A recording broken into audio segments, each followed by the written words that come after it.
शुरुआत जो है वो दूसरों से उम्मीद रखकर नहीं होती है। क्रांति की शुरुआत होती है खुद क्रांति बनने से।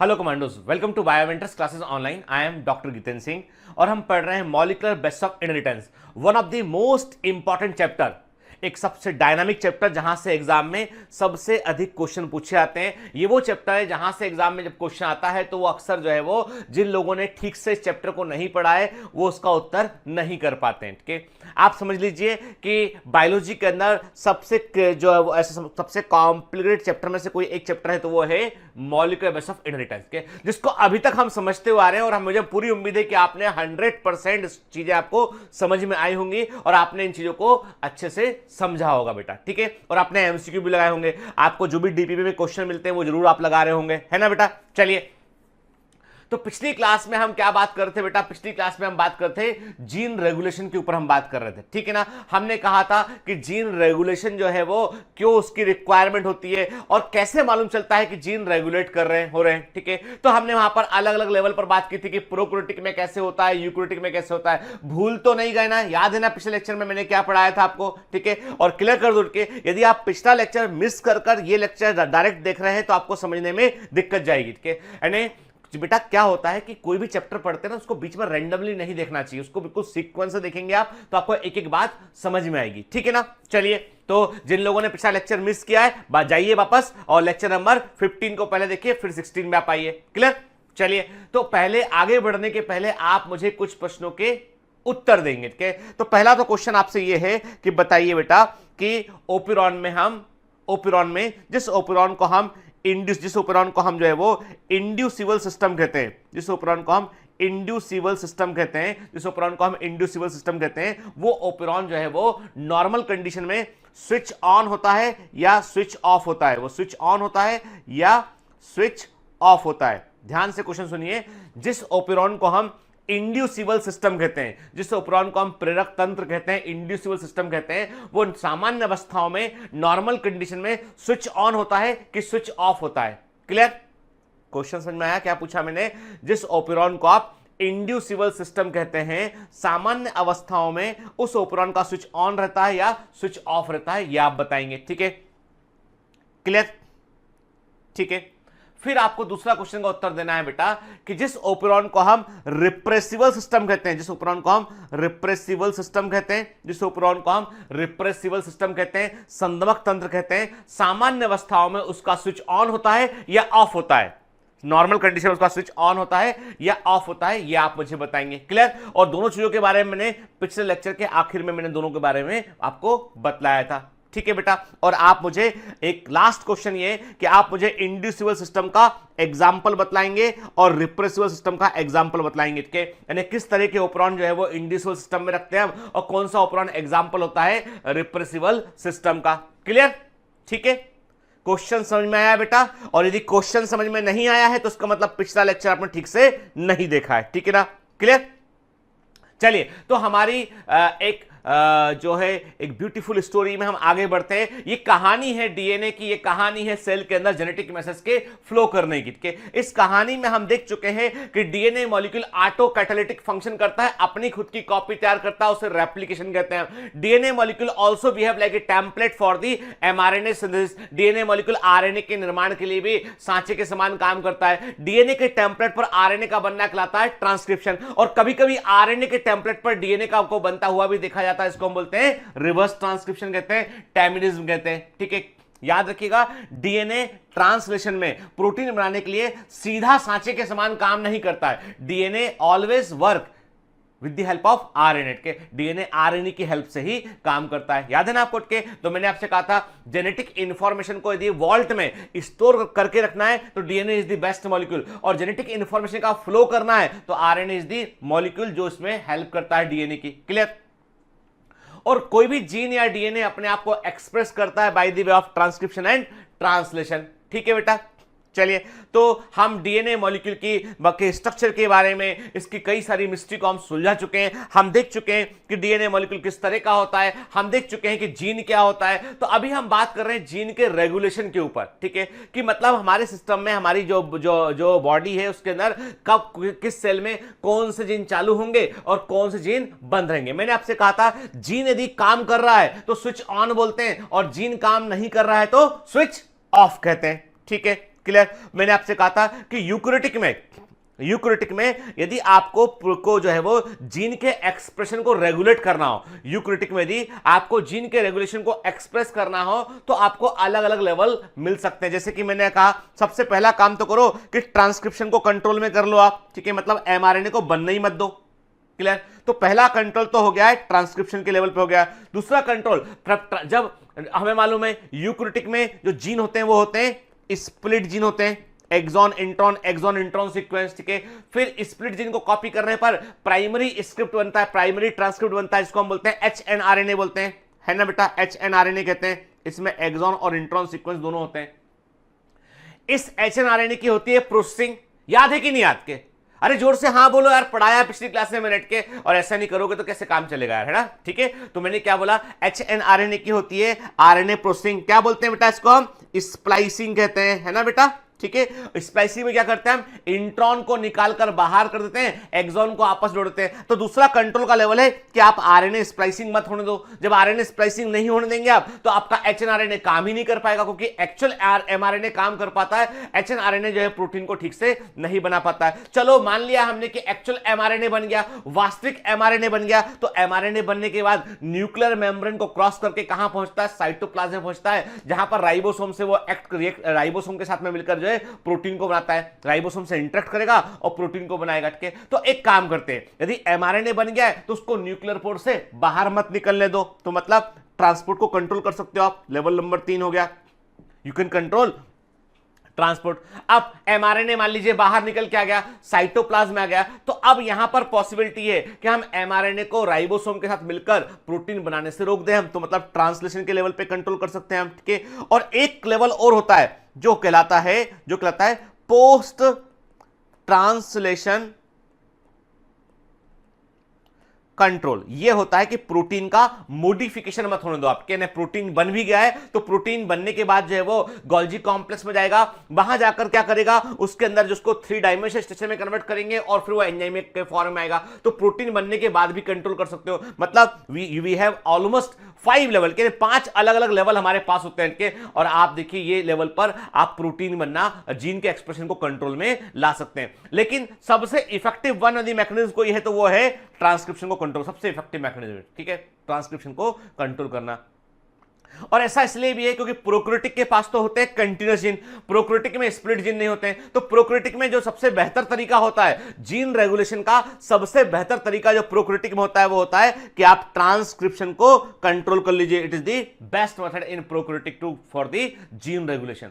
और इसी मेथड के बारे में हमको सबसे अधिक जानकारी है। यदि आप मुझसे पूछेंगे कि सर जीन को रेगुलेट करने के बारे में क्या हम सब कुछ जानते हैं, तो मैं क्लियर कर दूं आपसे कि आज भी हमारी जो जानकारी है वो नॉट मोर देन 10% के 10% से अधिक जानकारी हमको नहीं है जीन के रेगुलेशन की आज की डेट में भी।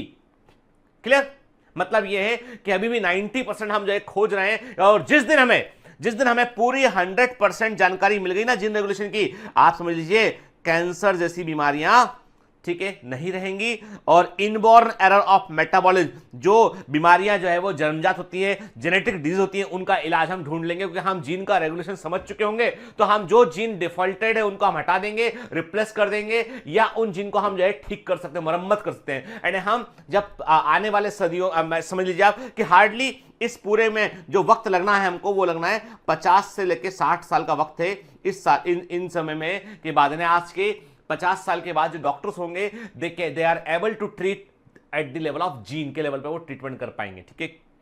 50 साल मैंने एक बड़ा टाइम स्पान लिया है, मुझे नहीं मालूम कि असल में कितना वक्त लगेगा, पर जिस प्रकार से हम खोज रहे हैं, चीजों को पता लगा रहे हैं, तो लगता है कि अगले 5 दशक में जो है हम कैंसर का इलाज ढूंढ चुके होंगे। कैंसर को हम पूरी तरीके से जो है वो जीन के लेवल पर ही हम बंद कर चुके होंगे, यानी म्यूटेशन जैसी कोई चीज नहीं बचेगी। जीन में कोई प्रॉब्लम हो गया है तो जैसे हम रिपेयरिंग करते हैं, रिपेयरिंग कर पाएंगे हम, ठीक है।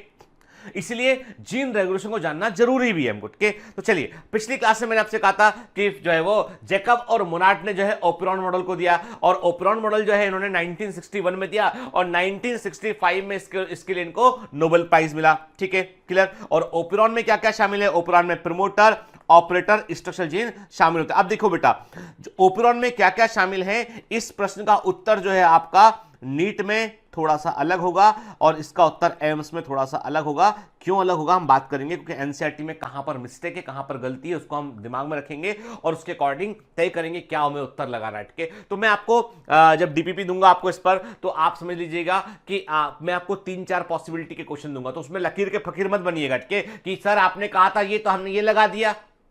अरे भैया ऑप्शन गौर से पढ़ लो, उसके क्या लगाना है, के बेस्ट आंसर चुनो। उसमें गीतन सर ने क्या कहा था, ये इंपॉर्टेंट नहीं, इंपॉर्टेंट ये है कि आपके पास जो क्वेश्चन है 4 ऑप्शन है, you have to choose the best answer among the 4 options. ठीक है ना, sometime you have to choose the less correct answer, मतलब चारों गलत है, कम गलत को आपको चुनना होता है। ठीक है, तो इसका मतलब ये कि आपको हमेशा स्मार्ट वर्क है, आपको चुनना होगा कि 4 में से क्या बेस्ट ऑप्शन हो सकता है। ठीक है, तो मैं आपको इस पॉसिबिलिटी वाले क्वेश्चन दे दूंगा, चिंता मत कीजिएगा। ठीक है, लेकिन वही बात है कि देने के बाद आप बोलोगे सर इसका उत्तर आपने ए बताया, दूसरे का बी कैसे हो गया, तीसरे का सी कैसे हो गया, तो ये सब फालतू बात नहीं करना। मैं आपसे कह रहा हूं कि क्वेश्चन के ऑप्शन को ध्यान से पढ़ना, और फिर आपके पास वो ऑप्शन ही कंडीशन है जिस पर आपको उत्तर देना है। आप क्या जानते हैं, मेके ने क्या बताया, ये सेकेंडरी मैटर है, ऑप्शन क्या है, that is the primary matter. Clear? ठीक है, वी स्मार्ट इनफ। समझ रहे हैं मेरी बात? मैं क्या कहना चाहता हूं, मैं कहना चाहता हूं बेटा, कई बार क्वेश्चन के ऑप्शन कंफ्यूजिंग होते हैं, तो हमें उन कंफ्यूजन में से ऑप्शन चुन के बेस्ट आंसर को चुनना होता है, उतना स्मार्ट वर्क करना पड़ेगा आपको। ठीक है, तो अभी इतना समझ गए हम कि ओपेरॉन के अंदर प्रमोटर, ऑपरेटर और स्ट्रक्चरल जीन शामिल होते हैं। एक टिपिकल ओपेरॉन कॉन्सेप्ट के अकॉर्डिंग हम बात करते हैं। अब ओपेरॉन को हम अच्छे से समझेंगे एक बार आगे। ठीक है, क्लियर? तो अभी हम बात करेंगे, आज हमें जो पढ़ना है वो है लेक ओपेरॉन इन एस्चेरिया कोलाई, कि एस्चेरिया कोलाई में लेक ओपेरॉन क्या होता है। ठीक है, तो एक बात तो क्लियर है बेटा कि एस्चेरिया कोलाई में जो लेक ओपेरॉन है, तो लेक वर्ड का मतलब है लैक्टोज, किसका संबंध, लैक्टोज की मेटाबॉलिज्म से होता है। ठीक है, clear? First thing is that lactose is a sugar, lactose is a disaccharide, lactose is made up of glucose and galactose.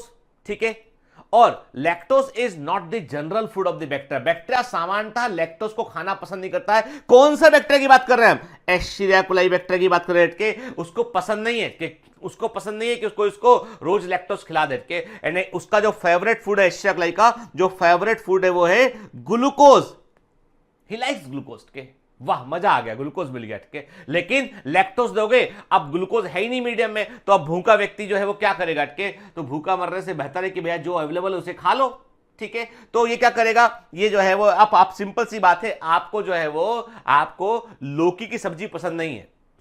I know आपको लौकी, गिलकी, टिंडा पसंद नहीं है, लेकिन क्या है कि प्रॉब्लम यह है कि हम जहां गए हैं वहां पे हम बहुत भूखे हैं, और अभी जो है वो हमारी कोई सुनने वाला भी नहीं वहां पर के, आप मेडिकल कॉलेज के हॉस्टल में हैं जहां पे कोई ज्यादा सुनेगा भी नहीं। अब भूख भी लगी है, दिन भर से काम पे, अब शाम को जो है वो रोटी और गिलकी की सब्जी या टिंडा की सब्जी आ गई है, तो वो टिंडा खाना ही पड़ेगा आपको। ठीक है ना, टिंडा बड़ा अच्छा होता है यार, ऐसा नहीं है कि टिंडा नाम पे मत जाओ आप इसके, के वो मतलब नाम जरूर टिंडा उसका, लेकिन वो होता अच्छा है, हेल्दी। ठीक है, तो अब आपको खाना ही पड़ेगा उसको, मजबूरी है, क्या करें।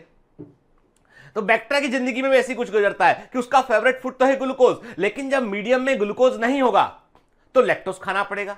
इसका दूसरा मतलब यह कि इफ यू हैव चॉइस, आपको टिंडा पसंद नहीं है लेकिन आपके पास चॉइस है पनीर की सब्जी भी यहां पर, तो आप पनीर की सब्जी लेंगे, आप टिंडा बोलेंगे हाँ भैया टिंडा तो भी खाओ, हम नहीं खाएंगे टिंडा। ठीक है, मतलब आप, लेकिन अब सामने वाले ने बोला आपसे कि भाई टिंडा भी अच्छा बना है, तो आपने एक चम्मच थोड़ा सा ले लिया कि भाई चख के देख लेंगे, छोड़ देंगे बाद में। This same happens with bacteria. Bacteria के पास यदि मीडियम में ग्लूकोज है तो वो ग्लूकोज ही खाना पसंद करता है। थोड़ी बहुत मात्रा में लैक्टोज अंदर आता है, तो इसका मतलब जो है कि कभी भी जो है ऐसा नहीं होता कि लैक्टोज थोड़ा बहुत भी, बिल्कुल मामूली अमाउंट में, जिसको नेग्लिजिबल अमाउंट मान सकते हैं, उस अमाउंट में वो लैक्टोज का यूज कर लेगा, लेकिन वो लौकी की सब्जी, टिंडा की सब्जी नहीं खाएगा। के मतलब लैक्टोज नहीं पसंद करता, वो पसंद करता है ग्लूकोज को। दिमाग में डाल लो फंडा है, एकदम क्लियर। ठीक है ना, ओके, ओपेरॉन जो है वो कॉम्प्लीट कॉन्सेप्ट है, उसको हम बिल्कुल सिंप्लीफाइड कर देंगे यहां पे। ठीक है, तो मैंने क्या कहा आपसे कि लेक का मतलब लैक्टोज के, ओपेरॉन का मतलब होता है एक group of gene that is involve in the gene regulation.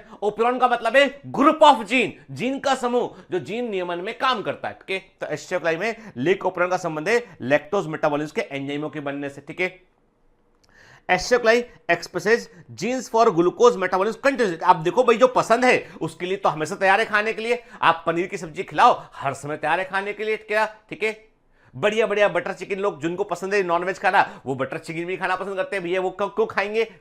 आप इमेजिन, जस्ट इमेजिन कि एक तरफ बटर चिकन रखा और एक तरफ रखा हुआ है टिंडा, तो क्या खाएगा आदमी के? वो उधर चला जाएगा आदमी के। जो वेज वाला है वो बोलेगा पनीर खाऊंगा मैं, तो मैं नहीं खाऊंगा टिंडा। ठीक है, तो इसका मतलब जाहिर सी बात है कि you are always ready to take that food which you like. तुमको टिंडा पसंद है? हाँ ठीक है यार, सरप्राइजिंग न्यूज है। तो ठीक है, तो अभी मैंने क्या कहा आपसे, चलो अभी हमने निकल के बाहर आते हैं। हमने कहा आपसे कि एस्ट्रोक्लाई जो है वो ग्लूकोज को पसंद करता है और ग्लूकोज को पचाने वाला एंजाइम पूरे समय उसके अंदर बनते रहते हैं कंटिन्यूसली के, यानी क्योंकि ग्लूकोज तो उसको हर समय चाहिए, क्योंकि बगैर ग्लूकोज के एनर्जी मिलेगी नहीं। जब एनर्जी नहीं मिलेगी तो काम कैसे चलेगा? तो मतलब ग्लूकोज को पचाने वाले एंजाइम हर समय जो है वो पाए जाते हैं, मतलब उसको बनाने वाले जीन हर समय एक्टिव रहते हैं। ठीक है, फिर metabolism for other alternative type of sugar जैसे कि लैक्टोज आर रेगुलेटेड स्पेसिफिकली। अब सिंपल सी बात है, देखो भैया ऐसा है, बैक्टीरिया कहता है कि हमको, जैसे तुमको पनीर पसंद है, हमको ऐसी ग्लूकोज पसंद है, और ग्लूकोज को खाने हम हर समय तैयार है, और ग्लूकोज के लिए हमारे पास हर समय एंजाइम प्रेजेंट है। लेकिन तुम बोलोगे आज ग्लूकोज नहीं मिलेगा, आज तो तुमको टिंडा ही खाना पड़ेगा, आज तो तुमको जो है वो गैलेक्टोज, आज तो तुमको लैक्टोज ही मिलेगा। तो हमें उस समय लैक्टोज को खाने के पहले जो है अपने एंजाइमों को सिस्टम चालू करना पड़ेगा कि ये लैक्टोज हम खा तो सके, कब से हम उसको डाइजेस्ट कर सकें। मतलब ये है कि ग्लूकोज को छोड़कर बाकी अल्टरनेटिव शुगर जो है, जैसे एरेबिनोज की बात करें हम, लैक्टोज की बात करें हम, तो इनकी जो एंजाइम होते हैं वो नॉर्मली नहीं होते हैं एस्ट्रोक्लाई के साइटोप्लाज्म में। क्यों नहीं होते हैं? इसलिए नहीं होते हैं क्योंकि नॉर्मली वो खाना पसंद नहीं करता है, उसकी पहली चॉइस ग्लूकोज है। लेकिन जब मीडियम में ग्लूकोज नहीं होगा और तब लैक्टोज को वो ले लेगा, तब उसको मजबूरी है, तब तो लेना ही पड़ेगा अटके, और लेना पड़ेगा तब सिस्टम को चालू करना पड़ेगा ताकि एंजाइम बन जाए और लैक्टोज को डाइजेस्ट कर सके। यदि डाइजेस्ट नहीं कर पाएगा तो कोई मतलब कहीं नहीं, वो तो भाई डाइजेस्ट नहीं कर पाएगा तो एनर्जी कैसे मिलेगी भला? ठीक है, तो मतलब ये कि जो अदर अल्टरनेटिव शुगर है उनके एंजाइम सिस्टम को जो है वो रेगुलेट करना पड़ता है कि जब जरूरत होगी तब चालू कर दो, जरूरत नहीं है उनको ऑफ कर दो। भाई मीट सब कुछ ठीक है, ग्लूकोज मिल रहा है, तो क्या अदर शुगर के एंजाइम सिस्टम को चालू करना की जरूरत है? नहीं जरूरत है। भाई आपको आपका मनपसंद फूड मिल रहा है, जरूरत ही नहीं बाकी चीजों के बारे में सोचने की। आपको बताऊं मैं कि एक बार बड़ा सिंपल सा, सुनते जाइए के, आप ये बहुत सारी कहानियां सुनाऊंगा इस हिस्से में आपको बैठ के। एक बार हम लोग जो है वो कहां गए? टर्की गए के। टर्की तुर्किया बोलते हैं, तुर्की बोलते हैं, कई लोग उसको तुर्की बोलते हैं, लोग उसको, हम लोग टर्की बोलते हैं उसको। ठीक है, टर्की टर्की तुर्की। तो हम लोग वहां गए, तो वहां पर जो है वो एक जगह है, कैपिटल है उसका अंकारा के, वहां हम पहुंचे के, वहां पे जाके जो हम लोगों ने जो है वहां पे रहे। यहाँ पे अब वहां पे एक प्रॉब्लम क्या थी? वहां पे प्रॉब्लम ये थी कि वहां पे जो है वो वेज फूड जो है वो ना के बराबर है।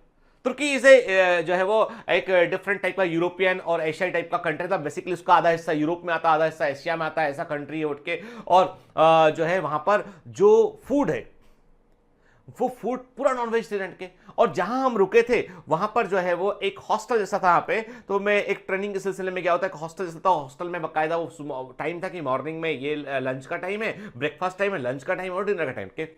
ब्रेकफास्ट में everything is non veg there. अब प्रॉब्लम ये कि आप बोलोगे सर क्या नॉनवेज आप नहीं खाते कभी भी? तो मैं क्लियर कर दूं आपको कि मैं मतलब 99.9% आई प्रेफर वेज, के मैं वेजिटेरियन उठ के। 0.1% जो है मुझे नॉनवेज खाने में कोई परहेज नहीं है, but I am limited, my non vegetarian intake is limited with the fish and the chicken. ठीक है, I never eat red meat, मैं नहीं लेता हूं कभी के। And the problem is that कि वो वहां पर जो है सबसे अधिक नॉन वेजिटेरियन कोई अवेलेबल था तो वो बीफ था वहां पे के। तुर्की में वहां पे जो है वो रेड मीट और बीफ है, और बाकी आपका जो गोश्त इसको बोलते हैं ये अपना शीप का, वो वहां पे बड़ा कॉमन है। ठीक है, तो वो भी नहीं खाते बनता था। फिर मैंने उससे कहा कि भाई फिश हमारे लिए फिश का कर दो, कुछ नहीं है तो उसके। And how they cook fish, वो बड़ा सा फिश पूरा पका के लाए प्लेट में, आंखें वाखें सब समझ के खा लो भाई फिश को। अरे मैंने कहा ऐसा भी फिश नहीं खाता भाई, मैं तो ऐसा फिश तो मैं खा ही नहीं सकता। तो कुल मिला के बात है कि फिर मैंने सलाद पर काम चलाया। मतलब नॉर्मली अब सलाद में भी क्या था पे, सलाद में बड़ी अजीब बात है कि हरा धनिया, ऑलिव, हरा धना और कुछ पत्तियां, रॉकेट लीव्स बोलते हैं, रॉकेट लीव्स पत्तियां, ठीक है। और बैगन जो होता है, जो जिसको एग प्लांट बोलते हैं यहाँ पे, बैगन को जो है भूनने के बाद उसको जो है वो गोल गोल काट के वो दे दिया करते थे। तो मैंने बैगन, जो मैं नहीं खाता जनरली, बैगन भी खाया मैंने, रॉकेट लीफ भी खाई मैंने, पत्तियां, मतलब आई रियली फील लाइक कि कैसा लगता होगा बकरी कुट के, तो वो सब मैंने खाया। लेकिन जैसे ही वहां से जाए पूरा निकल के इस्तांबुल पहुंचे, इस्तांबुल में जिस होटल में रुके थे वो होटल में सब तरह का फूड अवेलेबल था, कॉन्टिनेंटल, मेडिटेरेनियन के। तो वहां जाके फिर जो है वो एकदम से फिर वहां पर जाके जो है वो जो फूड अवेलेबल था कि वहां पे फिर वो फूड खाया, पूरा अच्छा इंडियन फूड भी था, सब तरह का फूड था करके, तो वो फूड वहां पे खाया के। तो वहां पे फिर रॉकेट लीफ रखी दिखी वहां पे सलाद में। मैंने कहा नहीं बॉस, 8 दिन खा ले तुमको, अब नहीं खा सकते हम रॉकेट लीफ कट के, छोड़ दिया, नहीं खाया। अभी मन ही नहीं करता देख के उसको कि नहीं खाना, नहीं खाना, ठीक है, ऑलिव भी नहीं खाना। लेकिन एक समय था खाया। दिस बैक्टीरिया के साथ भी ऐसे कि ग्लूकोज के लिए तो always ready is prefer food के, लेकिन जब बाकी, अब जब मजबूरी होगा, बाकी फूड अवेलेबल ही नहीं है, तो लैक्टोज के लिए काम करना पड़ेगा, तब लैक्टोज को खाना भी पड़ेगा, पचाना भी पड़ेगा, उस समय उन एंजाइमों की आवश्यकता होगी। क्लियर, ठीक है। और हमें मालूम है lactose disaccharide, it's made up of 2 sugar molecule, one is glucose another is galactose के, और इसका यूज जो एनर्जी के लिए करना पड़ेगा, ठीक है। अब देखो एनसीईआरटी क्या लिखता है इस पर, समझते, बिल्कुल ध्यान से समझते हुए पढ़ते हैं। The elucidation of the lac operon was also a result of a close association between, अब देखो 2 साइंटिस्ट थे काम कर रहे थे, एक थे जेनेटिशियन। अब देखो बेटा, एक बिल्कुल बाउंसर क्वेश्चन जो है वो ऐसा होता है कि इनमें से कौन जेनेटिशियन है। अब कभी कभी एग्जामिनर बिल्कुल फुलिश टाइप ऑफ क्वेश्चन कर लेता है। याद रखिए, आदमी के पास यदि एनसीईआरटी में कुछ भी लिखा है ना, तो that will be may be A question in exam. आप नहीं बोल सकते कि क्यों पूछा, ऐसी कोई पूछने का क्वेश्चन है, अरे पूछ लिया, हमारी मर्जी, हम एग्जामिनर हम कुछ भी पूछेंगे, तुमको तो उत्तर देना पड़ेगा भाई, है ना। तो फ्रांसिस जैकब जो है वो जेनेटिशियन थे, ठीक है, और जैकस मोनार्ड जो है वो बायोकेमिस्ट थे। इंपॉर्टेंट पॉइंट जिसको मैंने नहीं बताया, एनसीईआरटी बोल रही है कि भैया पढ़ ले, ये भी जान ले कि जेनेटिशियन थे फ्रैंकोइस जैकब, और जैक मोनार्ड जो थे वो थे बायोकेमिस्ट के, दोनों बड़े क्लोजली काम कर रहे थे। और इन्होंने जो है वो पता लगाया था कि ट्रांसक्रिप्शन के लेवल पे, अनुलेखन के स्तर पर, ट्रांसक्रिप्शन के लेवल पर जीन का रेगुलेशन कैसे होता है, कि they were the first to elucidate a transcriptionally regulated system, very IMP, ठीक है। ये पहले वैज्ञानिक थे, तो इसका मतलब ये पहले वैज्ञानिक ने बताया कि ट्रांसक्रिप्शन के स्तर पर जीन का रेगुलेशन कैसे होता है, और इसको बताने वाले साइंटिस्ट है जैकब एंड मोनार्ड। जैकब एक जेनेटिशियन थे, मोनार्ड एक बायोकेमिस्ट थे, ठीक है। इन लेकोपेरॉन, लेक का मतलब यहां पर क्या है बेटा, लैक्टोज के, a polycystonic structural gene is regulated by a common promoter and regulatory genes के। अब ध्यान से बात सुन के, एक लाइन में सब कई बार वो कह रहा है आपसे कि लेकोपेरॉन में लैक्टोज मेटाबॉलिज्म के लिए एंजाइमों का कंट्रोल करते हैं ट्रांसक्रिप्शन के लेवल पे। किस लेवल पे बेटा, ट्रांसक्रिप्शन के लेवल पे कंट्रोल करते हैं आपके। और जो लैक्टोज मेटाबॉलिज्म है उसमें 3 एंजाइमों की रिक्वायरमेंट होती है, देयर आर 3 एंजाइम्स के। एक होता है बीटा गैलेक्टोसाइडेज, क्या होता है बेटा, जल्दी से बोलो क्या होता है, बीटा गैलेक्टोसाइडेज। दूसरा होता है लेक परमिएज, तीसरा होता है transacetylase. Beta galactosidase, lac permease और ट्रांस एसिटाइलेज। याद कर लो, मैं याद करके बैठा हूं, मुझे नहीं देनी पीएमटी है, मुझे नीट नहीं देनी है, मुझे एम्स नहीं देना है, ठीक है ना, मेरा तो काम हो गया। किसको देना है, मेरे कमांडो को देना है, ठीक है। तो इधर उधर सिर्फ लाने की बजाय जो है वो याद कर लेते हैं कि there are 3 enzymes which are required for the lactose metabolism. 3 enzyme होते हैं जिनकी आवश्यकता लैक्टोज के उपापचय के लिए होती है। बीटा गैलेक्टोसाइडेज क्या होता है, बीटा गैलेक्टोसाइडेज क्या काम करता है, ये लैक्टोज को ग्लूकोज और गैलेक्टोज में तोड़ता है। दूसरा होता है लेक परमिएज, लेक परमिएज लैक्टोज के लिए मेम्ब्रेन की परमिबिलिटी को बढ़ाता है। तीसरा होता है ट्रांस एसिटाइलेज, एग्जैक्ट फंक्शन मालूम नहीं है पर साइंटिस्ट कहते हैं ये गैलेक्टोज को ग्लूकोज में कन्वर्ट करता है, ट्रांस एसिटाइलेज है, ठीक है। 3 एंजाइमों की रिक्वायरमेंट है, बीटा गैलेक्टोसाइडेज, लेक परमिएज और ट्रांस एसिटाइलेज। और तीनों एंजाइम जो है वो एक जीन से ही, एक लंबे जीन पर ही लाइन से वो एंजाइम बनाने वाले, मतलब एक लंबे स्ट्रक्चरल जीन पर तीनों के जीन पाए जाते हैं। मतलब ये है कि इन तीनों एंजाइम को बनाने वाले जीन एक ही लंबे स्ट्रक्चरल जीन का हिस्सा होते हैं।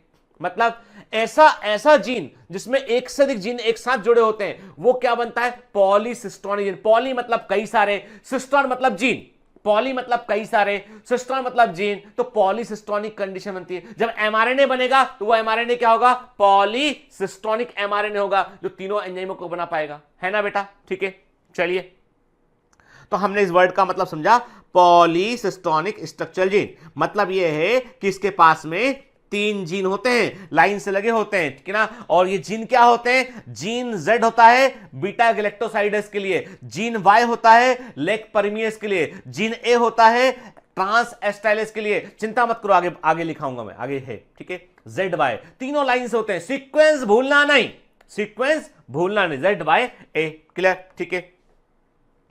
सच arrangement is very common in bacteria and referred as operon. अब क्या बोल रहा है वो, कह रहा है आपसे कि असल में क्या होता है कि जो है लैक्टोज मेटाबॉलिज्म के लिए जो पॉलीसिस्टोनिक स्ट्रक्चरल जीन होते हैं, उनके पास में कॉमन प्रमोटर होता है और रेगुलेटरी जीन पाए जाते हैं, और ये बिल्कुल जीन सीक्वेंस में अरेंज होते हैं, और इससे एक ओपरॉन बनता है। और ओपरॉन के एग्जांपल क्या है, लेक ओपरॉन लैक्टोज के लिए होता है, ट्रिप ओपेरॉन जो होता है वो किसके लिए होता है, ट्रिप्टोफैन एमिनो एसिड के लिए होता है, एरा ओपेरॉन जो है वो एरोबिनोज शुगर के लिए होता है, हिस ओपेरॉन हिस्टिडीन के लिए होता है, वेल ओपेरॉन वेलिन के लिए होता है। मतलब ये है कि ओपेरॉन कई जगह पे अलग अलग स्तर पे काम करता है, there are several type of operon, clear.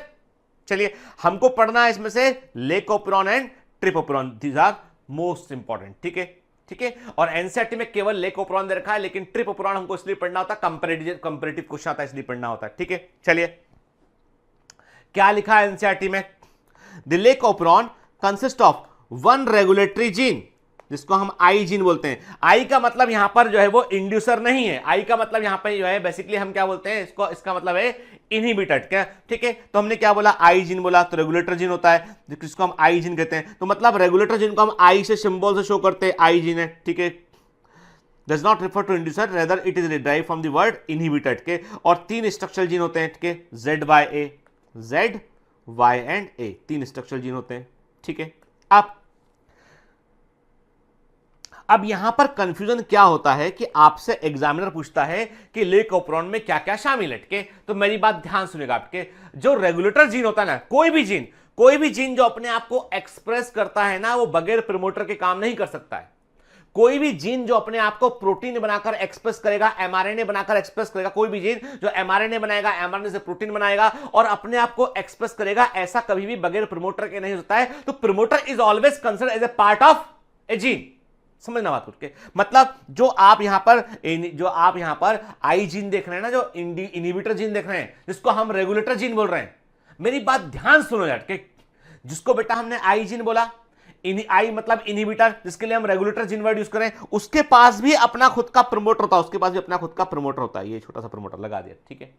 और जो ZYA है, इनके पास भी अपना खुद का प्रमोटर होता है, they also have their own promoter, ठीक है, इनके पास भी खुद का प्रमोटर होता है। अब प्रॉब्लम यहां पे क्या है, चूंकि ZYA को कंट्रोल करना था, इनके काम करने को नियंत्रित करना होता है, कंट्रोल करना होता है, तो एक स्पेसिफिक यहां पे जीन और होता है, यहां पे इसको बोलते हैं ऑपरेटर जीन भी होता है इसमें, ठीक है, जो ZYA को कंट्रोल करने में रोल प्ले करता है, ठीक है। तो मतलब क्या हो गया, एक लेक ओपेरॉन के अंदर रेगुलेटर जीन हो गया, स्ट्रक्चर जीन हो गया, इसके अलावा एडिशनल जीन क्या देखने मिलते हैं हमें, हमने कहा प्रमोटर जीन और ऑपरेटर जीन भी हमको देखने मिलता है यहां पे, क्योंकि तो उसका हिस्सा ही है बेटा, प्रमोटर के बगैर तो स्ट्रक्चर जीन काम कर ही नहीं सकता ना, क्योंकि प्रमोटर नहीं होगा तो आरएनए पॉलीमरेज भला कहां जुड़ेगा। और हमने पढ़ा ट्रांसक्रिप्शन, हमने कहा है जब तक आरएनए पॉलीमरेज प्रमोटर से नहीं जुड़ेगा तब तक काम तो हो नहीं सकता है ना।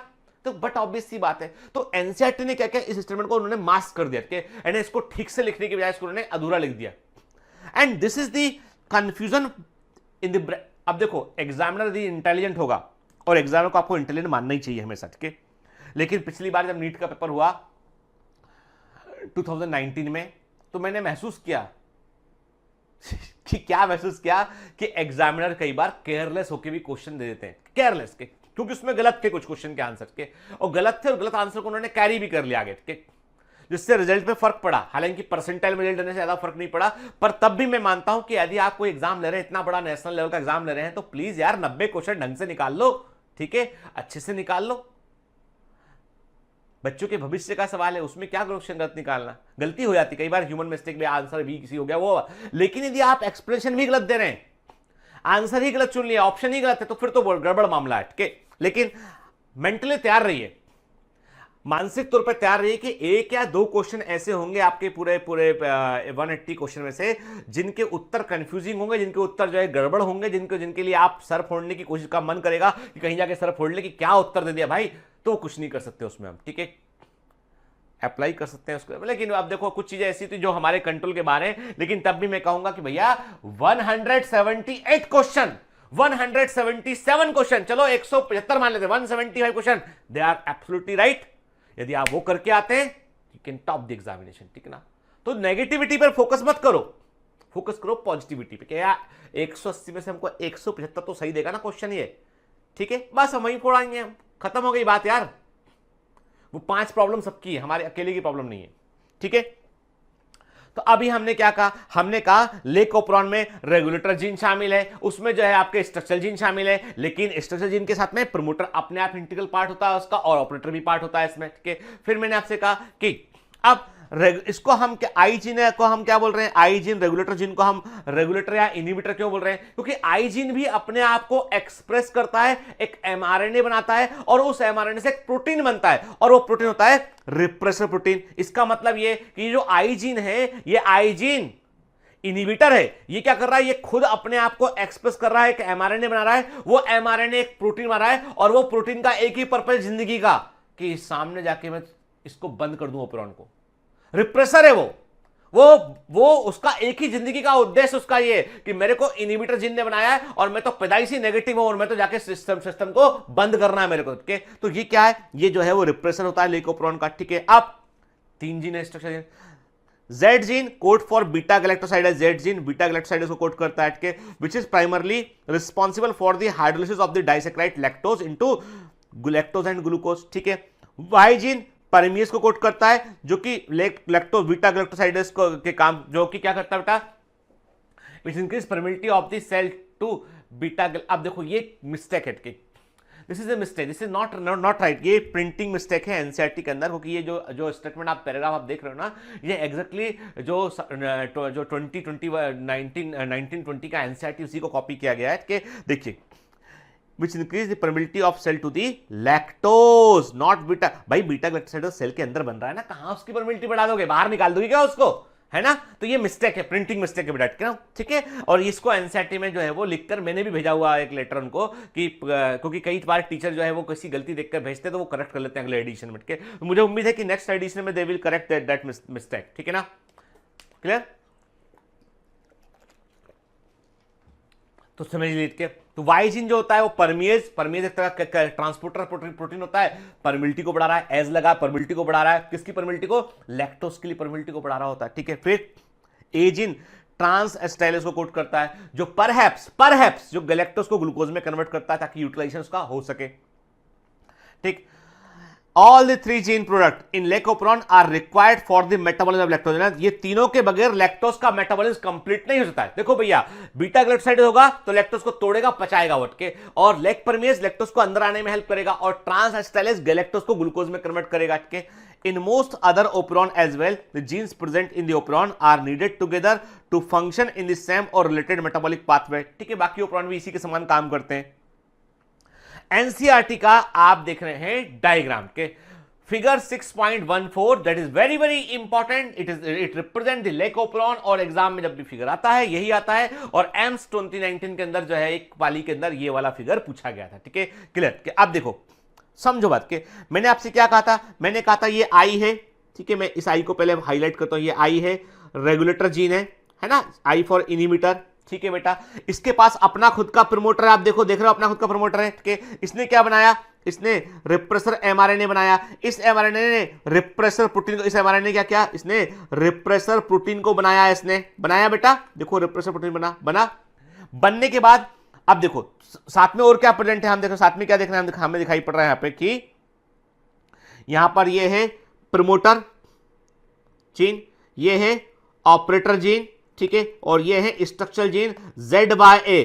इनका सीक्वेंस नहीं भूलना है आपको, क्या किया इसने, रिप्रेशन ने ऑपरेटर जीन पे जाके जुड़ गया, ऑपरेटर पे रिप्रेशर ऑपरेटर पे जाके जुड़ गया, जुड़ने के बाद क्या किया उसने, उसके जैसे ही जुड़ गया तो उसके जुड़ने से क्या हुआ कि जो प्रमोटर था वहां पर आरएनए पॉलीमरेज अपने आप को जोड़ नहीं पाया। अब ये कैसे होता है हम आगे बात करेंगे कि इसका मतलब ये हुआ कि repressor bind to the operator region prevent RNA polymerase from transcribing the operon. अब क्या है, आरएनए पॉलीमरेज जो यहां से होता है वो अपना काम आगे नहीं कर पाता है, ट्रांसक्रिप्शन हो जाता है। तो हमने कहा जीन का स्विच जो है वो ऑफ रहता है, स्विच ऑफ है, यहां पे जीन काम नहीं कर पा रहा है, ठीक है।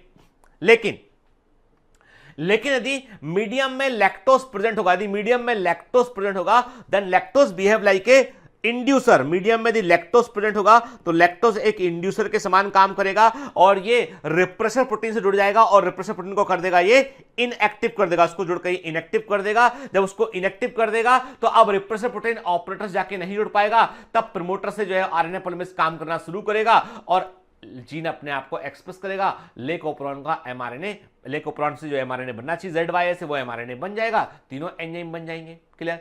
तो ये स्विच ऑन हो गया। ये आप बोल रहे हो सर हमको समझ में नहीं आ रहा है, चलो हम आगे बात करते हैं इसको हम, ठीक है, हम और क्लियर करते हैं। अभी हम एनसीईआरटी का फिगर समझ रहे हैं बेटा, ठीक है ना, ठीक है, इसको फिर हम बिल्कुल सिंप्लीफाइड करते हैं। तो मैंने क्या कहा आपसे, मैंने कहा आपसे कि कौन किससे जुड़ेगा तो स्विच ऑफ होगा। मैंने कहा रिप्रेसर यदि ऑपरेटर जिससे जुड़ेगा तो स्विच ऑफ होगा, लेकिन रिप्रेसर यदि लैक्टोज से जुड़ जाएगा तो स्विच ऑन हो जाएगा।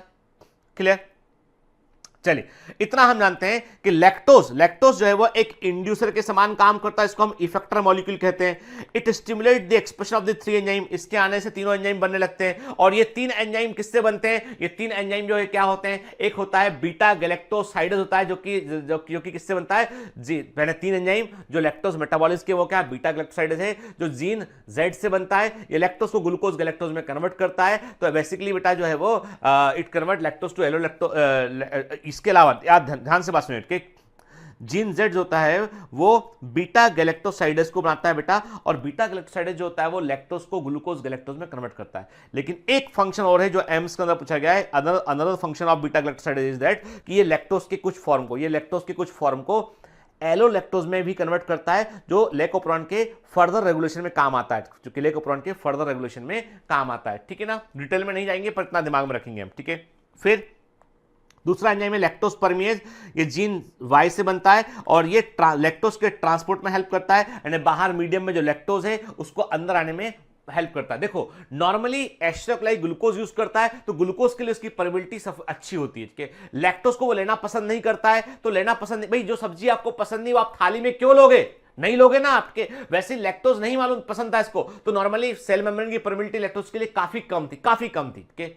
कुछ अंदर आ रहा था लेकिन अधिक मात्रा में अंदर नहीं आ रहा था। लेकिन जब मीडियम में ग्लूकोज नहीं है तो लैक्टोज को अधिक मात्रा में अंदर लेना पड़ेगा, तब वहां पर हमको लेक परमेज की रिक्वायरमेंट होती है, जो कि मेम्ब्रेन बाउंड ट्रांसपोर्ट प्रोटीन होता है। ठीक है, फिर ट्रांसएस्टेलेज जीन जो है वो जीन ए से बनता है और इसके फंक्शन एक जो है वो मालूम नहीं है हमको, लेकिन ऐसा मानते हैं साइंटिस्ट कि ये गैलेक्टोज को ग्लूकोज में कन्वर्ट करता है, ट्रांसएस्टाइलेशन करता है और गैलेक्टोज को ग्लूकोज में कन्वर्ट करता है। ठीक है, तो कुल मिलाकर यदि आप देखेंगे लेकोप्रोन क्या होता है, ये डायग्राम इसका स्क्रीनशॉट ले लीजिए बेटा, और ये आपकी कॉपी में होना चाहिए डायग्राम, समझ गए। This is one of the important image.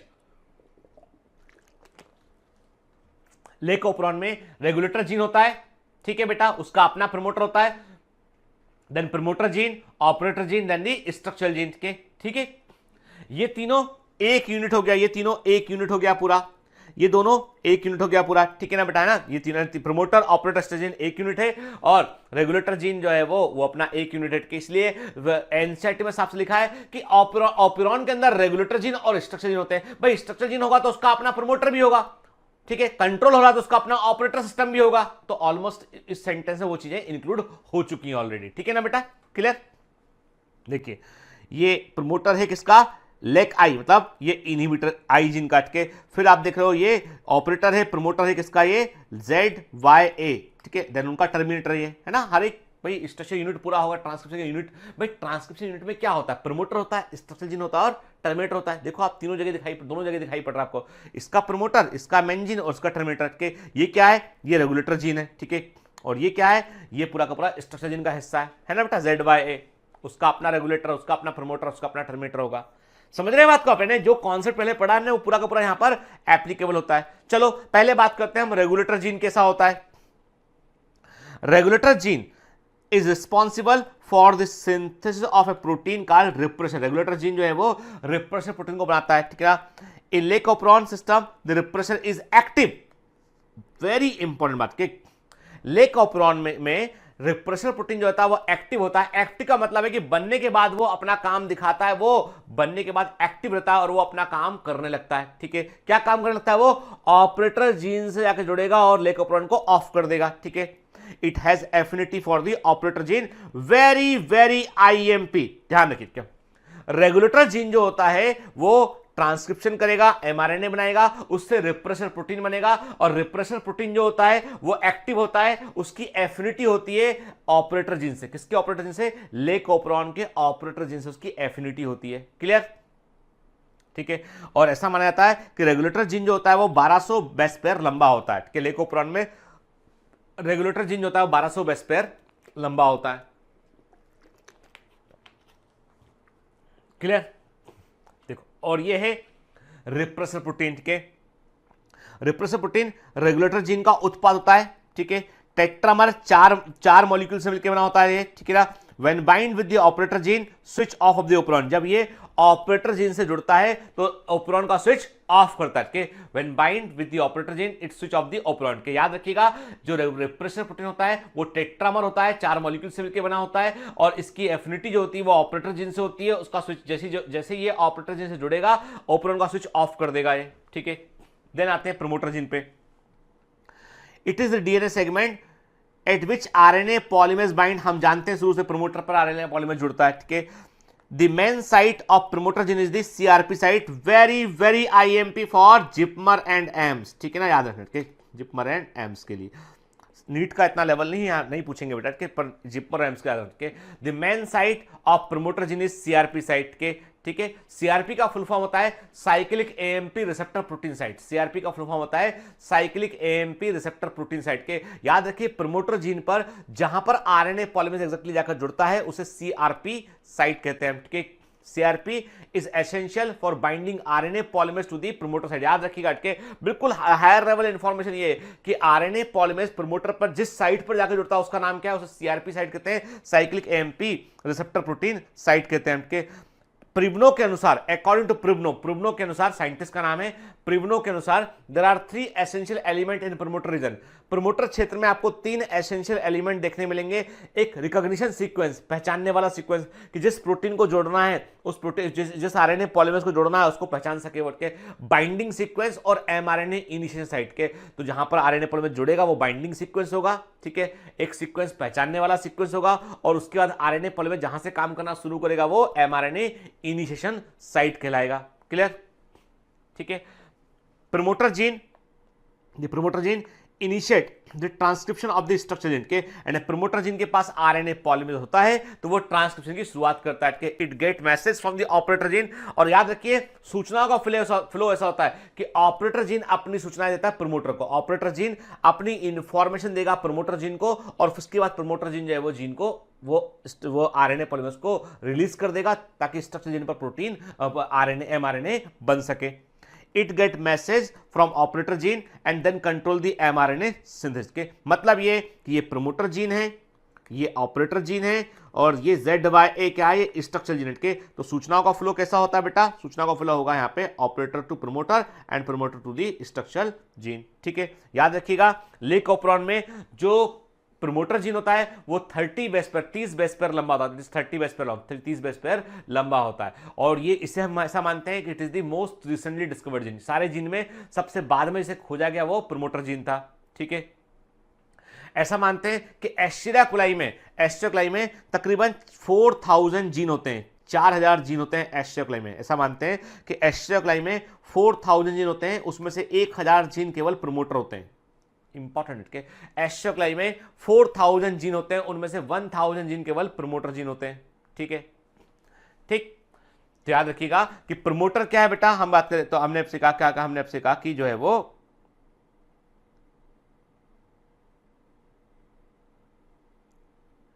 ठीक। अब हम बात करते हैं बेटा ऑपरेटर जीन की बात करते हैं। तो हमने क्या कहा आपसे? हमने कहा कि इट की operator gene is A segment of DNA. हमने कहा operator gene segment of DNA which exercise A control over transcription, जो ट्रांसक्रिप्शन पे कंट्रोल करता है। ठीक है, repressor protein have affinity for the operator gene. Repressor protein की एफिनिटी किससे होती है? ऑपरेटर जीन से होती है। ठीक है, यदि रिप्रेसर प्रोटीन ऑपरेटर जीन से जुड़ जाएगा, the operator cannot pass its information to the promoter gene, so it prevent the activity of RNA polymerase that results switch off of the operon। के मैंने आपसे कहा कि operon का स्विच ऑफ करने के लिए जो रिप्रेसर प्रोटीन है वो ऑपरेटर जीन से जाकर जुड़ जाएगा, यदि जुड़ जाएगा तो फिर आगे RNA पॉलीमरेज प्रोमोटर जीन को इंफॉर्मेशन नहीं मिलेगी तो ट्रांसक्रिप्शन नहीं हो पाएगा। ठीक है, क्लियर। और यदि रिप्रेसर प्रोटीन ऑपरेटर जीन से नहीं जुड़ता है तो ऑपरेटर अपनी इंफॉर्मेशन को प्रोमोटर जीन को देगा और ओपरॉन का स्विच ऑन हो जाएगा। Clear. So we can say that the operator gene work as on and off switch of the protein. Very very यानी ओपरॉन के अंदर जो स्विच ऑन और ऑफ करने वाला हिस्सा है वो क्या? वो ऑपरेटर जीन है। यदि ऑपरेटर जीन पर रिप्रेसर जुड़ेगा तो स्विच ऑफ हो जाएगा और नहीं जुड़ेगा तो स्विच ऑन रहेगा। क्लियर। और लेकोप्रोन में जो ऑपरेटर जीन होता है वो 35 बेस पेयर लंबा होता है, याद रखिएगा, नोट कर लेना इसको। ठीक है, अब आते हैं स्ट्रक्चर जीन पे। स्ट्रक्चर जीन क्या होते हैं बेटा? मैंने आपसे कहा ये वो जीन है जो एक्चुअल में एमआरएनए बना रहे होते हैं। जो एंजाइम है तीनों, उन तीनों एंजाइम के एमआरएनए को बनाने वाले जीन को हम क्या बोलेंगे? स्ट्रक्चर जीन बोल रहे हैं। ठीक है, ये तीन होते हैं बेटा, क्या होते हैं? Z/A। तो मैंने आपसे कहा जीन Z जो होता है वो 3063 बेस पेयर लंबा होता है, बीटा गैलेक्टोसाइड्स को कोड करता है। जीन Y जो होता है वो 800 बेस पेयर लंबा होता है और लेक परमियस को कोड करता है। जीन ए जो होता है वो 800 बेस पेयर लंबा होता है वो भी, और ये ट्रांस एसिटाइलेज को कोड करता है। छोटी छोटी माइनर सी इंफॉर्मेशन है बेटा जो एनसीईआरटी में नहीं दे रखी है पर आपको मालूम होना चाहिए, एग्जाम में आ सकती है। ठीक, और याद रखिएगा जो सीक्वेंस, जो स्ट्रक्चर जीन में जो इनका सीक्वेंस है, स्ट्रक्चर जीन के अंदर जो सीक्वेंस होता है वो होता है Z/Y, पहले Z फिर Y फिर A। ठीक है, पहले Z फिर Y और A सीक्वेंस होता है। क्लियर। ठीक है, अब हम बात करते हैं कि ओपरॉन काम कैसे करता है। ठीक है,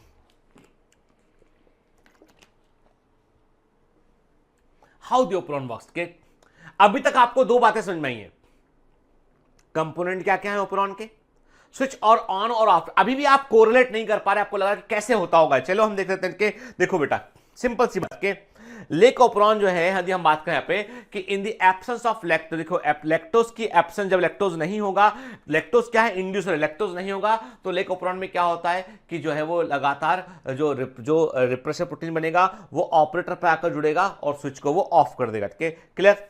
और एंजाइम नहीं बनेगा। ठीक है, जैसे हम देख रहे हैं यहाँ पे। अब देखो एक काम करते हैं कि हम इसको जो है वो एक बिल्कुल सिंपल तरीके से समझने की इसको हम कोशिश करते हैं कि नॉर्मल जो है वो कैसे लेकोप्रोन में काम होता है। देखो बहुत पुरानी बात है, एक किस्सा है, हम उस किस्से को हमेशा जब भी ओपरॉन पढ़ाते हैं एक किस्सा आपसे हम डिस्कस करते हैं कि, और मुझे लगता है कि that is one of the ऐसा इंसिडेंस जो हम सबकी जिंदगी में कभी ना कभी होता है, हम कभी ना कभी इसको महसूस करते हैं। ऐसा है कि हम सबके क्या होता है, हम सबके लाइफ में जो है वो हम बचपन से स्कूलों में पढ़ के बड़े होते हैं, हमारे अड़ोस पड़ोस में कोई ना कोई हमारा एक दोस्त ऐसा होता है जो आपका बहुत पक्का दोस्त होता है, एकदम जिगरी दोस्त होता है आपका। अपनी हर बात हम जो मम्मी पापा से नहीं कह सकते वो भी उसको बोल देते हैं, उसको इतनी सारी बातें हमारे बारे में मालूम होती हैं जो बातें किसी को दुनिया में नहीं मालूम है। सबकी जिंदगी में एक ना एक दोस्त ऐसा होता है। ठीक है, यदि आपकी जिंदगी में कोई ऐसा दोस्त नहीं है इसका मतलब है कि आप किसी के ऐसे दोस्त नहीं है। ठीक है, याद रखिएगा कि फ्रेंडशिप जो होती है वो एक तरफा नहीं होती, दोनों तरफा होती है। कि दोस्ती जो होती है, अब क्या हो गया कि अभी बड़ी प्रॉब्लम ये हो गई कि लोगों ने क्या किया, दोस्ती को केवल जो है वो कैसे देखना शुरू किया, दोस्ती का मतलब जो है वो फ्रेंडशिप का मतलब ये है कि लोगों ने इसको जो है वो लड़का लड़की की दोस्ती, ऐसे बहुत सारे जो है दिमाग में बैठ मूवीज देख के सब बैठ के बैठा लिए कॉन्सेप्ट। तो मैं कह रहा हूँ ट्रू फ्रेंडशिप की बात कर रहा हूँ जो है वो बिटवीन गर्ल्स, बिटवीन बॉयज के, और या बिटवीन बॉयज गर्ल्स, देयर में भी पॉसिबिलिटी के। I am not talking about the certain kind of relationship, मैं बात कर रहा हूं केवल और केवल दोस्ती की बात कर रहा हूं। ठीक है, जहां पर सब बातें आप में अपनी शेयर कर सकता है। ठीक है, there is no sexual influences involve. ठीक है ना, केवल दोस्ती की बात चल रही थी। अब मेरे पास मैं अब बात करता हूं, चलो मेरी जिंदगी से मैं जो कनेक्ट करता हूं। मैंने कहा कि एक जमाना था कि मेरा एक अपना जो है वो घर था। ठीक है, अभी भी घर है, मैं पापा पिताजी वाले घर की बात कर रहा हूं मैं। ठीक है, ये मैंने कहा कि ये मेरा घर है, जिसको मैंने बोला ओ दिस इज माई हाउस, ठीक है ना, दिस इज माई हाउस, ठीक है, मेरा घर है, ठीक है। मेरे घर में मैं रहता हूं, मेरे घर में मैं रहता हूं, और अपने घर में रहकर मैंने क्या किया, 10th के बाद मैंने बायोलॉजी ली। मैंने 10th के बाद मैंने क्या डिसाइड किया, मेरे को बड़ा जोश आया, जुनून आया, मेरे को किसी ने पंप कर दिया पूरा, ऐसा कि देख के लगता था कि अरे व्हाइट कोट पहनना है, डॉक्टर बनना है, लोगों की जिंदगी को बचाना है, ऐसा करना है कि ऐसा मन में आ गया, ठीक है। मैंने डिसाइड कर लिया 10th के बाद कि मुझे बायोलॉजी लेना है और मुझे एम्स का एग्जाम निकालना है, मुझे डॉक्टर बड़ा डॉक्टर बनना है, ठीक है। अच्छी बात है, लोगों ने समझाया, लोगों ने बहुत समझाया, मेडिकल में बहुत पढ़ाई करनी पड़ती है, पैसे भी लग जाते हैं, बहुत सारे लोगों ने नेगेटिव बातें बोली, लेकिन दिल में हमें मालूम था कि नहीं, ऐसा नहीं होता, यदि हम अच्छे कॉलेज में पहुंचेंगे, अच्छी रैंक से पहुंचेंगे ना, तो ये पैसा वैसा बीच में नहीं आएगा। बहुत कम फीस है गवर्नमेंट कॉलेज की, ठीक है, प्राइवेट कॉलेज की फीस से मत कंपेयर कीजिए। तो अभी दिमाग में बात आ गई हमारे कि नहीं, हमको तो जो है वो मेडिकल में जाना है। तो हमने 10th के बाद क्या किया, बायोलॉजी लिया, और हम खूब अच्छे से पढ़ाई कर रहे हैं। तो हम अपने घर में रहते हैं, ओ मेरा घर है, जहां पर मैं पी फॉर पढ़ाई करता हूं। अरे मान लो भाई, पी फॉर पढ़ाई है ना, यहां पर मैं पी फॉर पढ़ाई करता हूं, लिख दिया मैंने यहां पे कि मैं यहां पे पी फॉर पढ़ाई करता हूं, ठीक है। मेरा लक्ष्य यह है कि मुझे जिंदगी में जो है वो 3 सब्जेक्ट ऐसे हैं जिनमें मुझे फोड़ कर आना अच्छे के। एक है फिजिक्स Z, एक है केमिस्ट्री Y, और एक है बायोलॉजी A। मेरा लक्ष्य यह है कि मैं अपनी जिंदगी में P फॉर पढ़ाई करूं, और P फॉर पढ़ाई करके मैं अपने तीनों विषय में अच्छा काम करूं मैं, और मैं अच्छा काम करके क्या करूंगा, मैं अच्छा काम करूंगा, पेपर को अच्छा दे के आऊंगा, अच्छा पेपर दे के आऊंगा तो अच्छा रिजल्ट आएगा, और मैं ऑन हो जाऊंगा। मेरा मीटर चालू हो गया कि मैं अब जो है देखो, मैं दिखा रहा हूं कुछ करके जिंदगी में के। मैं कहता हूं आपसे कि जैसे आप सिलेक्ट होता है ना मेडिकल में, मेरे कमांडो जो सिलेक्ट हुए इस साल, वो फोटो भेजते हैं अपने कॉलेज से, सर हम ये कर रहे हैं, ये एक्टिविटी कर रहे हैं, हम लैब में काम कर रहे हैं। अब वो आम विद्यार्थी नहीं बचे हो, दे आर डॉक्टर्स। मैं उनको बोलता हूं, sometimes they send photograph with the organs, human organ, तो मैं उनको शेयर नहीं करता हूं कि वो it is not legal to share this kind of photograph on the social media, social community के। तो वो मुझे भेजते हैं, मैं अपने तक रखता हूं उनको, वो जनरली मैं फॉरवर्ड आपको नहीं करता हूं के। एक आध बार पहले कभी मैंने जो है वो ह्यूमन हार्ट का किया था, तो वो मुझे लगता है वो मेरी गलती थी, मुझे नहीं करना चाहिए था, पर मैंने कभी किया था के। अब मैं नहीं करता हूं फोटोग्राफ की शेयर, है जो ह्यूमन ऑर्गन्स के होते हैं जो ट्रूली। तो मेरा लक्ष्य था कि भैया मैं अपने घर में रहूं, P फॉर पढ़ाई करूं, और अपने सब्जेक्ट Z फिजिक्स है, Y केमिस्ट्री है, और A जो है बायोलॉजी है, अच्छे से पढ़ूं और बढ़िया एग्जाम निकालूं। ये मेरा सपना था, ड्रीम है, ठीक है। अब प्रॉब्लम ये है कि मेरे बचपन का एक दोस्त है, उसका भी घर यहां पर है, मेरे बिल्कुल पड़ोस में उसका घर है, ठीक है। ये मेरा दोस्त है, दोस्त का घर है, आई यहां पर मेरा दोस्त रहता है, और मेरे दोस्त का नाम है, मान लिया मैंने दोस्त का नाम है, मैंने कहा रिंकू। रिंकू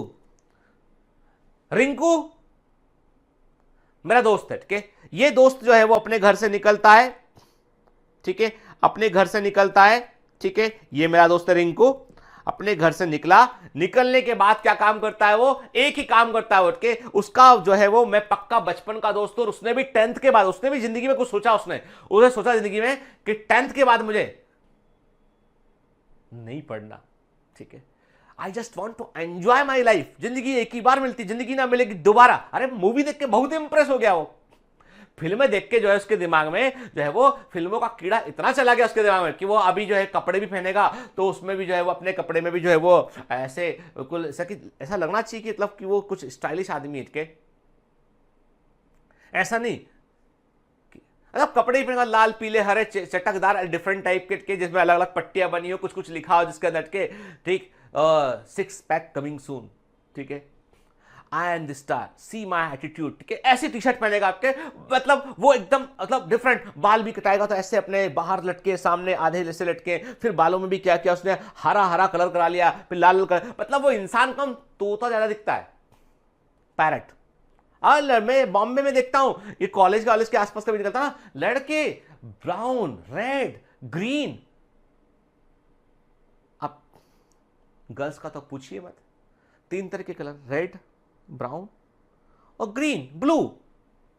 मतलब भगवान जाने कौन बताया कि 3 रंग के बालों में एक ही बाल में 3 कलर करा लेंगे तो बहुत अच्छा लगेगा। अटके मैं ढूंढ रहा हूं उस व्यक्ति को कि कौन है जिसने ये ज्ञान दिया है इनको, और ये ज्ञान इन्हें मिला कहां से, क्योंकि मैं तो आज तक किसी फिल्म स्टार को भी नहीं देखा ऐसे। वो अपने आप में स्टार है। तो रिंकू का जिंदगी का एक भैया, वो उसको जो है 10th के बाद पढ़ना वढ़ना नहीं, उसने क्या किया उसने, और जिनको पढ़ना नहीं होता ना, वो एक बड़ा मस्त काम करते हैं, बढ़िया काम करते हैं कि वो ले लेते हैं कॉमर्स। क्यों? अरे बहुत ऑप्शन है कॉमर्स में, चार्टर्ड अकाउंटेंट बन जाएंगे, ये बन जाएंगे अकाउंटेंट, कुछ ना कुछ तो बन जाएंगे। कॉमर्स ले लिया। अब कॉमर्स लेने के बाद रिंकू टोटल फ्री, मतलब स्कूल के नाम पे गए, स्कूल तो गए, स्कूल के गेट तक, मतलब स्कूल का गेट भी इंतजार करता है कि रिंकू कब आओगे मेरे दरवाजे पर। ठीक है, कहां गया मेरा रिंकू। जिस दिन रिंकू दरवाजे के अंदर पहुंच जाते हैं उस दिन स्कूल भी खुश आता है कि आ गया, कम से कम आज तो आया।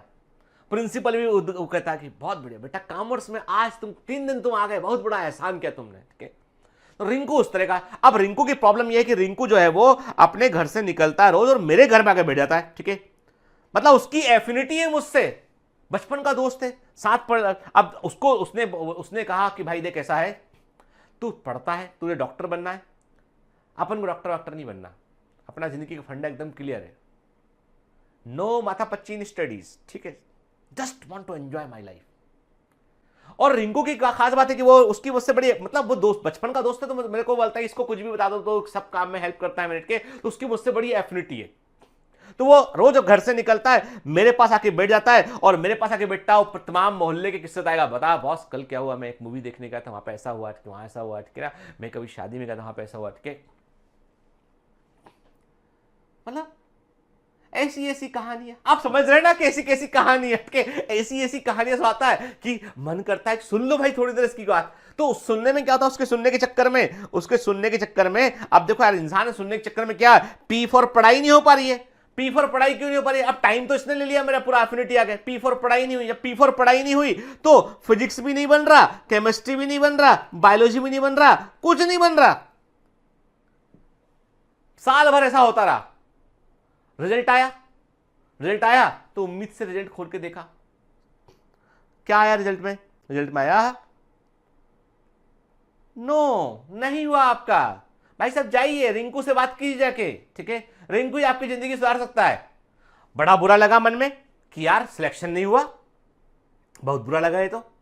मतलब प्रॉब्लम ये है कि मैंने कहा कि यार देखो सिलेक्शन नहीं हुआ, क्यों नहीं। अब मैंने एनालिसिस किया, मैंने ऐसा नहीं किया कि सिलेक्शन नहीं हुआ तो मैंने बोला कि ये कोचिंग खराब, वो टीचर खराब, वो बुक खराब, ये बुक खराब, ऐसा भी नहीं किया कि वो यूट्यूब चैनल खराब, ये यूट्यूब चैनल अच्छा। ये पागलपन है भैया। नहीं सिलेक्शन हुआ अपने कारण से नहीं हुआ, सिलेक्शन हुआ तो अपने कारण से हुआ। बाकी लोग सब माध्यम है, मीडियम है, केवल मीडियम। क्या है? मीडियम है। मीडियम को दोष नहीं देने का, दोष आपका है, खूबी आपकी है, कमी आपकी है, उसको इंप्रूव करना है। ठीक है, ये सच्चाई है जिंदगी की। ठीक है, जो कहता है ना कि मैं XYZ हूं और आई कैन क्रिएट मेरिट, भर भर के मेरिट दूंगा, तो दादा फेल होने वाले का नंबर तो बता दे एक बार, कितने फेल हुए। ठीक है, तो कोई मतलब नहीं उसका। मतलब सिंपल सा ये है कि जो बच्चा योग्य है वो आगे जाएगा, जो योग्य नहीं है वो पीछे रह जाएगा। ठीक है, जिसने संघर्ष किया है वो तपेगा, वो जीतेगा, और जिसने संघर्ष नहीं किया है वो कैसे जीतेगा भला। ठीक है, तो बात इतनी सी है कि अब यहां पे क्या हुआ, मुझे समझ बात आ गई कि भाई सबसे बड़ी प्रॉब्लम क्या है। आप बताओ, मैं आपसे मैं बोलूं कि भैया सबसे बड़ा समस्या क्या है मेरी जिंदगी का, मुझे क्या, आप बोलोगे सर रिंकू ने आपकी जिंदगी खराब कर दी। मैंने कहा बिल्कुल सही बात है बेटा, रिंकू के कारण जो है मैं सिलेक्शन नहीं हो पाया मेरा इस बार। ठीक है, अब मैंने एक उपाय सोचा, मैंने बहुत सोचा कि मैं अब क्या करूं। के मैंने कहा यार बहुत मुसीबत हो गई, ये तो इस बार फिर ड्रॉप लेना पड़ेगा, तैयारी करनी पड़ेगी। तो मैंने कहा चलो ठीक है ड्रॉप लेते हैं, लेकिन इस बार जो है वो ऐसा नहीं कि जिंदगी मेरी जो है वो ड्रॉप या रिपीट। देखो एक वर्ड मैं ड्रॉप वर्ड में पसंद नहीं करता हूं, लेकिन आप लोग ड्रॉप वर्ड ही जानते हैं, आपके कोचिंग वालों ने भर दिया दिमाग के अंदर ड्रॉप ड्रॉप ड्रॉप। ठीक है, मैं कहता हूं ड्रॉप का होता है बूंद का नीचे गिरना। जो आदमी रिपीट करता है वो ऊपर जाने के लिए रिपीट करता है, ड्रॉप कैसे नीचे गिरने के लिए नहीं करता हो। ठीक है ना, तो ड्रॉपर वर्ड नहीं यूज करेंगे हम रिपीटर वर्ड। तो मैंने कहा मैं रिपीट करता हूं, रिपीट किया, लेकिन कहानी तो वही की वही। रिंकू घर से निकलता फिर आगे बढ़ता। मैंने कहा यार कुछ करना पड़ेगा, तो मैंने उपाय ढूंढा। मैंने कहा कि एक काम करते हैं कि मेरी जो है वो मौसी जी का लड़का है, मेरी मौसी है सच्ची में, मेरी मौसी का बेटे का नाम है मोनू। ठीक है, हर घर में आपको एक मोनू मिलेगा और थोड़ा बदमाश मिलेगा। तुम्हारा नाम मोनू तो ही है, ठीक है, मोनू है तो बुरा मत मानना बेटा, ठीक है, एग्जाम्पल दे रहे हैं, ठीक है। तो मोनू जो है वो मेरी मौसी का लड़का, बहुत तेज, ठीक है, इतना तेज हवा से के झोंके से भी तेज, ठीक है। वो मैंने कहा कि यार एक काम करते हैं, उपाय बहुत दिमाग लगाया, मैंने कहा एक काम करते हैं, मोनू को बुलाते हैं। मोनू को मैंने जो है वो चिट्ठी लिखी। अरे हमारे जमाने में चिट्ठी लिखते थे भैया, तुम्हारे जमाने में तुम एसएमएस करते थे व्हाट्सएप के, तुम्हारे पास सेल फोन है, हमारे पास सेल फोन नहीं थे बचपन में पढ़ते जबकि, हमारे पास जो है वो घर में वो गोल नंबर घुमाने वाला फोन हुआ करते थे। अब थोड़े यार ओल्ड आदमी है तो ओल्ड जैसी बात कर रहे हैं ना। तो हमने अंतरदेशी पत्र लिखा। समझते हैं अंतरदेशी पत्र? नहीं समझते हैं। पोस्ट ऑफिस जाके पता करना अंतरदेशी क्या होता है, ठीक है। एक नीले से कलर का जो है कागज आता है, इस पर लिख के चिट्ठी डाल देते हैं। तो एक अंतरदेशी पत्र जो है वो मैंने लिखा जो है मोनू को कि प्रिय भाई मोनू, आज तुम्हारी आवश्यकता आन पड़ी है। तुम जो है अपने भाई का निश्चित तौर पे भला चाहोगे, आज तुम्हारे भाई को तुम्हारी आवश्यकता है, चले आओ चिट्ठी मिलते ही। मोनू इतना चाहता है मुझे, इतना प्रेम है उसको मुझसे, चिट्ठी मिलने के पहले ही चला आया, दिल के तार जुड़े थे के, चिट्ठी लिख के डाली इधर उधर, मोनू ट्रेन से इधर चक्के बाहर, ट्रेन से नाप से। मैंने कहा भाई आ गया, बता भाई क्या प्रॉब्लम, क्या बता, कौन तेरे को छेड़ कर रहा है, बता किसने तेरे साथ छेड़ की, कोई तो कोई बता, अपनी अस्थिर मस्ती ऊंची करके तैयार एकदम मोनू, बता क्या करना है, फोड़ दूंगा भी। अब फिल्मों का असर है भाई। मैंने कहा नहीं भाई मोनू कुछ नहीं करना है। बोला फिर तूने लिखी चिट्ठी क्यों थी ऐसी, इतनी भयंकर टाइप की, मतलब भाई को जरूरत आन पड़ी के। मुझे लगा भाई क्या मुसीबत में, भाई के होते हुए कोई टेंशन नहीं लेने का। मैंने कहा मोनू भाई ऐसा है, ये बाजू वाले रिंकू को जानता है? अरे बचपन में खूब मारा था मैंने उसको, पता है, और रिंकू को एक बार वो ऐसे खेल रहे थे क्रिकेट में ना, मैंने बोला तू बोल लोगे, उसने बोला नहीं। मैंने कहा नहीं भाई बस बस बस बस, कहानी यही रोको। इतनी सी बात है कि वो रिंकू जो है ना, अब बड़ा हो गया, तू भी जैसे बड़ा हो गया है, तो रिंकू जो है वो रोज शाम को मेरे घर में आता है। मुझे पी फॉर पढ़ाई नहीं करता, पी फॉर पढ़ाई नहीं कर पाता तो मैं फिजिक्स का जेड और केमिस्ट्री का वाई और बायोलॉजी का ए नहीं लगा पाता हूं, इसलिए मैं फेल हो रहा हूं। तू चाहता नहीं तेरा भाई डॉक्टर बने? देख भाई ऐसा है, अपन का नाम है मोनू, अपनी जिंदगी तेरे भरोसे ही है। तू डॉक्टर बन जाएगा तो अपन कंपाउंडर बन जाएंगे कम से कम, है ना।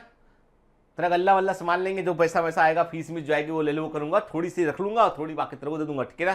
तेरा भी काम चलेगा, मेरा भी काम, जब अपने भाई डॉक्टर बन जाएगा, इससे बड़ा और क्या चाहिए। तो मैंने कहा भाई एक काम करो, उसके लिए तुझे इतना सा भर काम करना है कि जो रिंकू जब आएगा अपने घर से निकल के, तुझे रिंकू को बाहर के बाहर लेके जाना है घूमने के लिए। बस क्या मिलेगा? मैंने कहा मेरी जो पॉकेट मनी पूरी तेरी इस अब से, तू लेके जा उसको, तू घूम मजे कर, जहां घूमना है वहां घूम, लेकिन घर मत आंदे यार, क्योंकि क्या है कि घर आएगा तो मुझे पढ़ने नहीं देगा। मोनू ने जो है उसने डिसाइड करा, ठीक है कितने बजे आता, 5 बजे आता शाम को, चलो ठीक है। अब जैसे रिंकू अपने घर से निकले बाहर, रोज की आदत है रिंकू की, उसकी एफिनिटी है मुझसे घर से बाहर, तो बाहर गेट पे ही मिल गया उसको मोनू। क्यों भाई याद है? अरे तुम कब आए भाई, चल घूम के आते हैं, वो उससे मिल लूं जरा मैं। अरे क्या मिलेगा, बोर आदमी पढ़ रहा है वो, अपन दोनों देख एक जैसे आदमी है, अपने को दोनों को कोई काम नहीं जिंदगी में, अपन घूम के आते, चल मजे करके आते हैं, पैसे वैसे भी है मेरे पास पॉकेट मनी, चल घूम के आते हैं। अब क्या हुआ कि ये जो मोनू है, इस मोनू ने ये रिंकू, ये है रिंकू, ठीक है, ये है रिंकू, ठीक है, और ये है मोनू, ठीक है, दोनों साथ हो लिए और बाहर घूमते रह के। अब जब बाहर घूमते रहे तो वो मेरे घर तक नहीं आए, दोनों साथ हो गए, बाहर घूमते रहे। मतलब क्या हुआ, मोनू ने रिंकू को जो है वो साथ लिया अपने, और दोनों अपना जो है बढ़िया बेहतरीन बाहर घूम रहे हैं, ठीक है, इधर उधर घूम रहे हैं, इस मोहल्ले उस मोहल्ले, इस गली को नाप उस गली को नाप, ऐसे घूम वहां घूम, मॉल में घूम, यहां घूम वहां घूम के दिन भर घूम रहे बढ़िया। शाम को थक क्या है, वो अपना घर जाके सो गए, ये अपने घर आके सो गए, ठीक है, बात खत्म। रोज का यही का। अब क्या हो रहा है, बढ़िया, मैंने पी फॉर पढ़ाई की, Z for physics, Y for chemistry, A for biology लगाया मैंने, और मैंने बढ़िया अपना काम हुआ जो है वो, फाइनली क्या हुआ, फाइनली जो है वो एग्जाम में आया, पेपर में अच्छा करके आया, पेपर अच्छा करके आया, तो बढ़िया रिजल्ट आया तीनों सब्जेक्ट में के, बीटा इलेक्ट्रोसाइडेज 100% मार्क्स, ठीक है, लेक परमेज 100% मार्क्स, ट्रांसस्टेरेज 100, मार्कशीट के नाम बता रहा हूं के, तीनों में 100% मार्क्स आए। अब क्या हुआ, अब यह है कि मेरा रैंक आया all India rank 1, AIR 1, all India rank 1, तमाम कैमरे वाले आ गए, फोटो खींचनी थी, ठीक। मैंने कहा खींच पाओ मेरी फोटो, ठीक है, बड़ा फोटो खिंचवाया, ठीक। कैमरे वाले, वीडियो वाले, भाई साहब बताया आपने जो है वो ऑल इंडिया लेवल पे आपने टॉप किया है, बताइए कि आपका सफलता का श्रेय किसको देंगे आप। मैंने कहा ऐसा भाई, मेरी सफलता का श्रेय में माता पिता मेरे पास पहले से थे, माता पिता का आशीर्वाद हमेशा जिंदगी में रहता, मैं पास होता ना होता माता पिता का आशीर्वाद मेरे सिर पर था, है, रहेगा। भगवान पहले भी था, भगवान का आशीर्वाद हर समय हर क्षण है कि यदि मैं आपसे बात कर पा रहा हूं तो भी ईश्वर का आशीर्वाद है, यह हमेशा था। मेरी जिंदगी में एक आदमी नहीं था बस। कौन कौन कौन नहीं था पहले? मोनू। सफलता का क्रेडिट किसको मिलेगा? मोनू को मिलेगा। क्यों मोनू को मिलेगा? कि भैया मोनू ना होते तो पी फॉर पढ़ाई ना कर पाते हम, और पी फॉर पढ़ाई ना कर पाते तो हम टॉप नहीं कर पाते। तो मैंने कहा मेरी पढ़ाई का जो इंड्यूसर है, जो प्रेरक है, जिसको सफलता क्रेडिट मिलना चाहिए, वो है मोनू। वो कौन है? मोनू। मतलब पूरी सफलता का श्रेय किसको मिला? मोनू को मिला, क्योंकि मोनू ना होता तो काम ना हो पाता, है ना? ठीक है, तो आप समझिए इस बात को कि समझ में बात आई हमको कि यहां पर जो है वो इंड्यूसर कौन था? इंड्यूसर है मोनू, जिसके जो बाहर से आया था, जो नॉर्मल सिस्टम का हिस्सा नहीं था, उसने मेरी पढ़ाई को चालू कर दिया। अदरवाइज रोज का रोज मैं पढ़ाई नहीं कर पा, रोज मेरी पढ़ाई हो नहीं पा रही थी, ठीक है। एंड द इंटायर, अब ये पूरी कहानी आप लेक ओपरान पर लगा दी, चिपका आए थे लेक ओपरान में कहानी हमके। आई फॉर रिंकू कहर। रिंकू कौन? रिप्रेसर। मैं कौन? Operator gene. क्या करता हूं मैं? पी फॉर पढ़ाई, प्रमोटर। सब्जेक्ट क्या है मेरे? ZYA, physics chemistry biology. Normal condition में वो रिंकू निकल के मेरे से आके एफिनिटी मेरे घर में आके बैठ जाता करके, एंड मैं ऑपरेटर हूं, मेरे घर में आके बैठ गया वो। कौन? Repressor. Repressor R, Rinku R. तुम ऐसा मत करना है कहानी याद रखो, वहां पे ऑप्शन में रिंकू न बंटी न मोनू ढूंढ रहे हैं, है ना? ऐसा मत करना बेटा, ठीक है? तो है ना, तब अपन कई बार बड़े बड़े महान कार्य कर लेते हैं, इसलिए बता रहा हूं कि कहानी केवल रेफरेंस के लिए थी कि कैसे काम करता है। तो इसका मतलब मैं आपसे पूछता हूं एक क्वेश्चन, चलो आप भूल जाओ उपरान को, अभी 1 मिनट के लिए हम उपरान फिर छोड़ते हैं। मैं पूछता हूं आपसे कि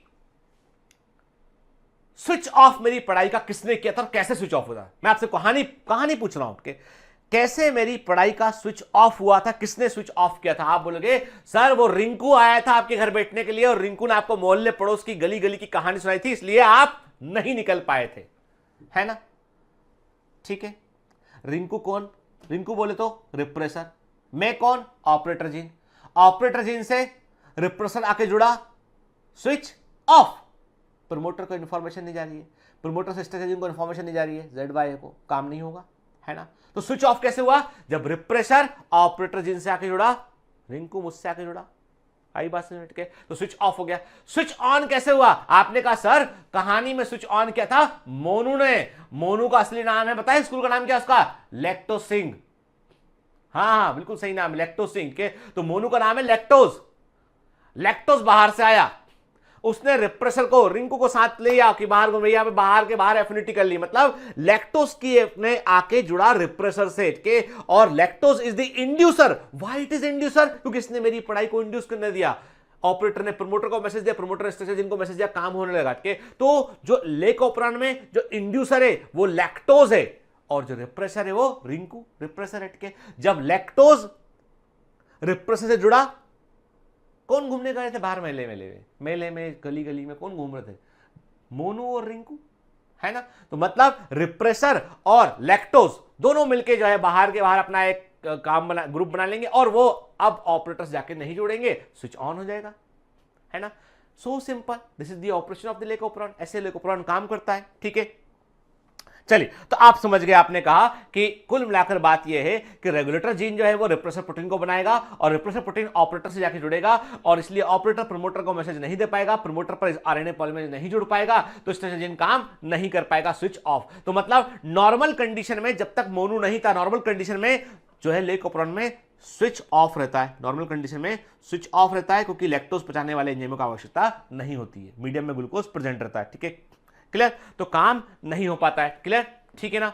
चलिए, फिर जब लैक्टोज प्रेजेंट रहेगा मीडियम में, तो मैंने क्या कहा, लैक्टोज प्रेजेंट रहेगा, तो ये लैक्टोज क्या करेगा, ये इंड्यूसर के समान काम करेगा, रिप्रेसर प्रोटीन से जुड़ जाएगा और दोनों बाहर के बाहर रह जाएंगे और ये ऑपरेटर जिनसे नहीं जुड़ पाएंगे, तो वैसे में ऑपरेटर जो है वो उसका स्विच, ऑपरेटर से इंफॉर्मेशन प्रमोटर को जाएगा, प्रमोटर पर आरएनए पॉलीमरेज जुड़ पाएगा तो स्विच ऑन हो जाएगा। ठीक है, तो जब स्पेशल कंडीशन होगी, जब मीडियम में लैक्टोज प्रेजेंट होगा लेकिन ग्लूकोज नहीं होगा, वैसी कंडीशन में बैक्टीरिया लेकोप्रोन का स्विच ऑन कर लेगा। ठीक है ना, तब स्विच ऑन हो जाएगा इसका। ठीक है, क्योंकि यहां पर जो एक्टिव जो इंड्यूसर है वो लैक्टोज है और लैक्टोज ने रिप्रेसर प्रोटीन से जुड़ गया है तो इनएक्टिव रिप्रेसर बन गया है। अब ये ऑपरेटर जिन पे नहीं जुड़ पाता है तो स्विच लेकोप्रोन का जो है वो ऑन हो जाता है। ठीक है, क्लियर। अब नॉर्मल, चलो देखते हैं फिर से। नॉर्मल कंडीशन में ग्लूकोज मीडियम में प्रेजेंट होता है, इसलिए लैक्टोज पचाने वाले एंजाइमों की आवश्यकता नहीं होती है, तो नॉर्मल कंडीशन में लेकोप्रोन का स्विच ऑफ रहता है। नॉर्मल कंडीशन में लेकोप्रोन का स्विच ऑफ रहता है। क्लियर, नॉर्मल कंडीशन में लेकोप्रोन का स्विच ऑफ रहता है। देखिए एनिमेशन ध्यान के, हमने देखा इसमें बेटा, देखिए ना, this is the bind animation, ध्यान देखिए के, ये एक्टिव रिप्रेसर प्रोटीन है। एनिमेशन ध्यान देखिए के, ये ऑपरेटर जिनसे आगे जुड़ गया तो अब प्रमोटर पर आरएनए पॉलीमरेज नहीं जुड़ पाएगा, नहीं प्रमोटर पर आरएनए पॉलीमरेज जुड़ पाएगा तो क्या ट्रांसक्रिप्शन हो पाएगा, नहीं हो पाएगा, तो ZYA ट्रांसक्राइब नहीं हो पाएंगे। प्लीज वॉच एनिमेशन केयरफुली, है ना बेटा, जो मैंने बताया उसको ध्यान से देखिए आप, है ना। मेरा कोई बच्चा ओपरॉन का क्वेश्चन गलत करके नहीं आना चाहिए, कि मेरा कोई भी बच्चा, कोई भी कमांडो ओपरॉन का क्वेश्चन गलत करके नहीं आएगा, समझ गए बेटा, है ना, कोई क्वेश्चन गलत करके नहीं आएगा। ठीक है, क्योंकि वो मेरा कमांडो है। ठीक है, बाकी की बात छोड़ दीजिए, मुझे किसी के से मतलब नहीं, मुझे अपने बच्चे से मतलब है। ठीक है, चलिए अब ये तो हम बात समझ गए।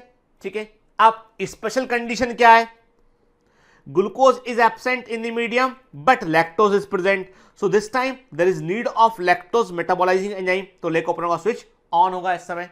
देखिए आप, ठीक है, अब देखो एनिमेशन ध्यान देखिएगा आप, ये प्रमोटर जीन पर, अब देखो एक्टिव रिप्रेसर है, अब क्या है बेटा, ये इंड्यूसर लैक्टोज बाहर से आया, ये एक्टिव रिप्रेसर जुड़ा, तो देखो एक्टिव रिप्रेसर का साइज उसने चेंज कर दिया उसका, अब देखो एक्टिव रिप्रेसर जो है वो इनएक्टिव रिप्रेसर हो गया है। अब ये ऑपरेटर जिनसे जाके नहीं जुड़ पाएगा तो अब आरएनए पॉलीमरेज को प्रमोटर पर जुड़ने की जगह मिल जाएगी, तो जीन काम करना शुरू कर देगा, है ना बेटा, क्लियर है ना। कितना ब्यूटीफुल एनिमेशन जो आपको पूरी चीज एक्सप्लेन कर रहा था। एक बार फिर से ध्यान से इस एनिमेशन को देखिए और समझिए, है ना, कैसे काम करता है। ठीक है, देखो एक्टिव रिप्रेसर है, जैसे लैक्टोज जुड़ा वो इनएक्टिव रिप्रेसर में कन्वर्ट हो गया और इनएक्टिव रिप्रेसर ऑपरेटर जिन से आके नहीं जुड़ पाएगा, ऑपरेटर जिन पे नहीं जुड़ पाएगा तो प्रमोटर अपने पर आरएनए पॉलीमरेज जुड़ जाएगा तो काम शुरू हो जाएगा, है ना बेटा, क्लियर। ठीक है, चलिए आगे बढ़ते हैं।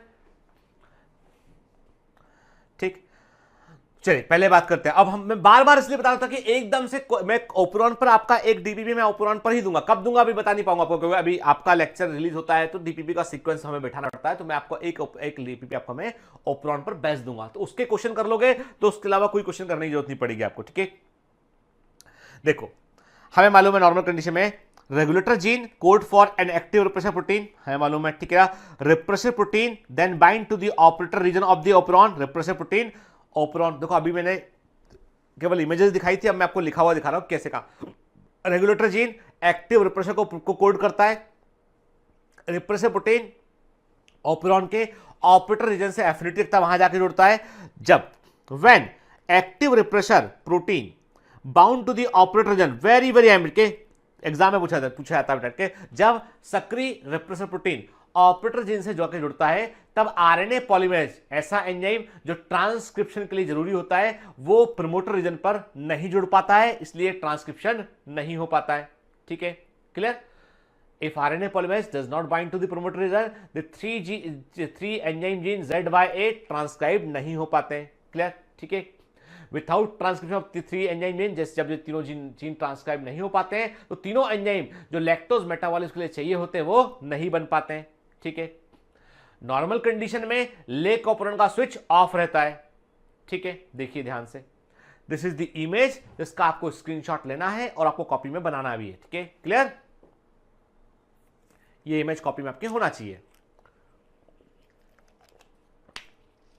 नॉर्मल कंडीशन स्विच ऑफ रहेगा, तो नॉर्मल कंडीशन में जीन का ओपेरॉन का स्विच ऑफ करने के लिए कौन किससे जुड़ता है, यही एग्जाम का कॉमन क्वेश्चन है कि नॉर्मल कंडीशन में लेक ओपेरॉन का स्विच ऑफ रहता है और उसके लिए कौन किससे जुड़ता है, रिप्रेसर प्रोटीन ऑपरेटर जीन से जुड़ता है, तो स्विच ऑफ हो जाता है। क्लियर, स्टोरी याद है ना।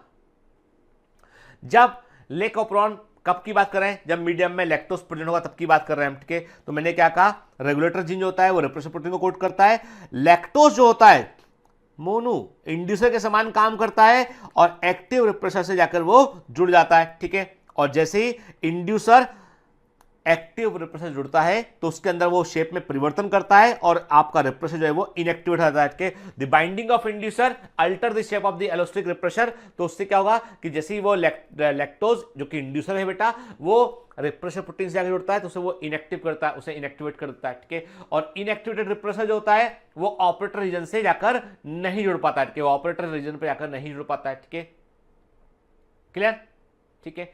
इसका मतलब ये, चूंकि inactive repressor protein unable to bind the operator region, वो ऑपरेटर रीजन से नहीं जुड़ पाता है, तो आरएनए पॉलीमरेज एंजाइम जिसकी आवश्यकता होती है ट्रांसक्रिप्शन के लिए, वो अब प्रमोटर रीजन पर जाकर जुड़ पाता है। जब प्रमोटर पर जाकर जुड़ जाता है तो वहां पर क्या होगा बेटा, सिंपल सी बात है कि उसके जुड़ने से होगा ये कि यहां पर जीन जो है वो एक्टिव हो जाएंगे, ठीक है। इसका मतलब आरएनए पॉलीमरेज अब काम कर पाएगा यहां पर और तीनों एंजाइम जो है Z/A को वो ट्रांसक्राइब करेगा, एमआरएनए को बनाएगा। ऐसा एमआरएनए क्या होगा, पॉलीसिस्टोनिक एमआरएनए होगा, जिसमें तीनों जीन को जिसमें तीनों जीन की सूचनाएं होंगी और ये तीन तरह के एंजाइम को बनाएगा, बीटा गैलेक्टोसाइडेज, लेक परमेज और ट्रांसएस्टाइलेज, ठीक है। With the transcription of this gene the three enzyme needed for the bacterium to utilise sugar lactose are now synthesised. तीन एंजाइम कौन से होते हैं, बीटा गैलेक्टोसाइडेज, लेक परमेज और ट्रांसएस्टाइलेज, वो बनने लगेंगे, ठीक है।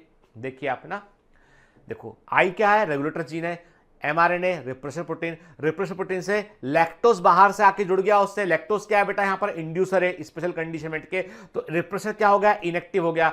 इनएक्टिव रिप्रेसर ऑपरेटर से जाके नहीं जुड़ पाएगा तो ऑपरेटर से मैसेज प्रमोटर को जाएगा, प्रमोटर से स्ट्रक्चरल जीन को जाएगा एंड देन आरएनए पॉलीमरेज काम करेगा और जीन का स्विच ऑन हो जाएगा, ठीक है ना। इसका मतलब ये कि लेक ओपेरॉन का, मेरी बात ध्यान से सुनिएगा, कि इसका मतलब ये कि लेक ओपेरॉन का स्विच ऑन करने के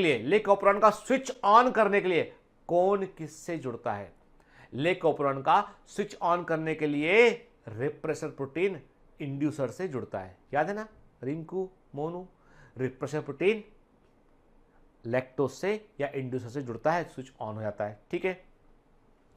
तो अब देखो एनसीईआरटी में क्या लिखा है, lactose is a substrate for the enzyme beta galactosidase and it regulates switching on and of of the operon, के इसको हम इंड्यूसर कहते हैं। क्लियर, ठीक है।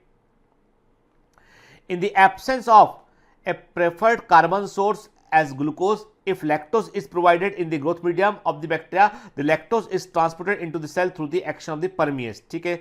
Remember, a very low level of expression of lake operon has to be present in the cell all the time, otherwise lactose cannot enter the cell। कहने का मतलब ये है कि थोड़ी मात्रा में हमेशा लेक परमेज प्रेजेंट रहेगा ताकि लैक्टोज थोड़ा बहुत अंदर आता रहे, ताकि अंदर सिस्टम को चालू करने में आसानी हो। कहने की बात ये कि नॉर्मली जो प्रेफर्ड सोर्स ऑफ एनर्जी है एस्ट्रोक्लाई का, वो ग्लूकोज होता है, लेकिन जब ग्लूकोज नहीं होगा, in the absence of preferred carbon source of glucose, जब ग्लूकोज नहीं होगा तब लैक्टोज जो है वो ग्रोथ मीडियम में प्रेजेंट यदि है तो बैक्टीरिया लैक्टोज को अंदर की ओर लेगा और लैक्टोज फिर पूरे सिस्टम को इंड्यूस कर देगा, ओपेरॉन को इंड्यूस कर देगा, ठीक है।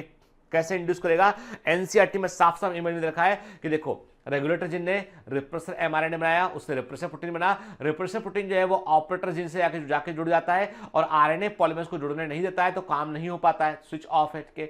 लेकिन जब देखिए एनसीईआरटी के इमेज के अंदर रखा है, जब इंड्यूसर मतलब लैक्टोज आता है तो वो रिप्रेसर से जुड़ेगा, उसे इनएक्टिव रिप्रेसर में कन्वर्ट कर देगा और इनएक्टिव रिप्रेसर ऑपरेटर रीजन पे जाके नहीं जुड़ पाता है, तो अब क्या होगा कि फ्लो ऑफ इंफॉर्मेशन होगा, लेक Z/A एक्सप्रेस करेंगे और क्या होगा, एमआरएनए बनेगा जो तीनों तरह के प्रोटीन को बना पाएगा, तीनों एंजाइम को बना पाएगा, बीटा गैलेक्टोसाइडेज, परमेज और ट्रांसएस्टाइलेज, ठीक है ना।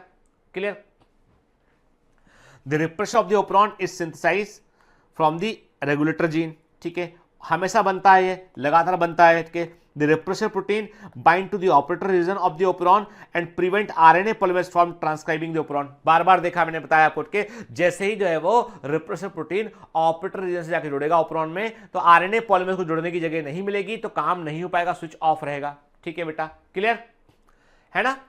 बिल्कुल हम एनसीईआरटी वर्ड टू वर्ड देख रहे हैं यहां पे हम। क्लियर? जब इंड्यूसर प्रेजेंट रहेगा तो बात अलग होगी, तब कहानी अलग होगी। तब इंड्यूसर मतलब लैक्टोज एक्टिव रिप्रेसर जुड़ेगा, उसको इनएक्टिव कर देगा। ठीक है? In the presence of an inducer such as lactose और allolactose, the repressor is inactivated by interaction with the inducer. ठीक है? This allow RNA polymerase access to the promoter. अब आरएनए पॉलीमरेज प्रोमोटर से जुड़ पाएगा और ट्रांसक्रिप्शन कर पाएगा। Essentially regulation of lac operon is also can be visualized by regulation by enzymes by its substrate के essentially regulation of leucoprotein can also be visualized as regulation of enzyme synthesis by its substrate। क्या कहने का मतलब ये है कि इस statement का मतलब ये है कि आप ऐसा देख रहे हो कि लैक्टोज एक सबस्ट्रेट मॉलिक्यूल है जिस पर काम करना है एंजाइम को। इस सबस्ट्रेट मॉलिक्यूल ने अपने खुद के लिए एंजाइम को बनाने में रोल प्ले किया है। जो सबस्ट्रेट मॉलिक्यूल है लैक्टोज, उसने अपने खुद के पचाने खुद के डाइजेशन के लिए उसने एंजाइम सिस्टम को चालू किया उसने। के this is the one of the very good example कि जहां पर सबस्ट्रेट मॉलिक्यूल अपने लिए जीन को चालू कर रहा है। के और ये इस बात का भी एग्जांपल है कि इन्वायरमेंटल फैक्टर जो फूड ऐसे फैक्टर है वो भी हमारे जीन को ऑन करने में रोल प्ले करते हैं। के स्पेशली बैक्टीरिया में हमको इसका एविडेंस मिलता है। ठीक है?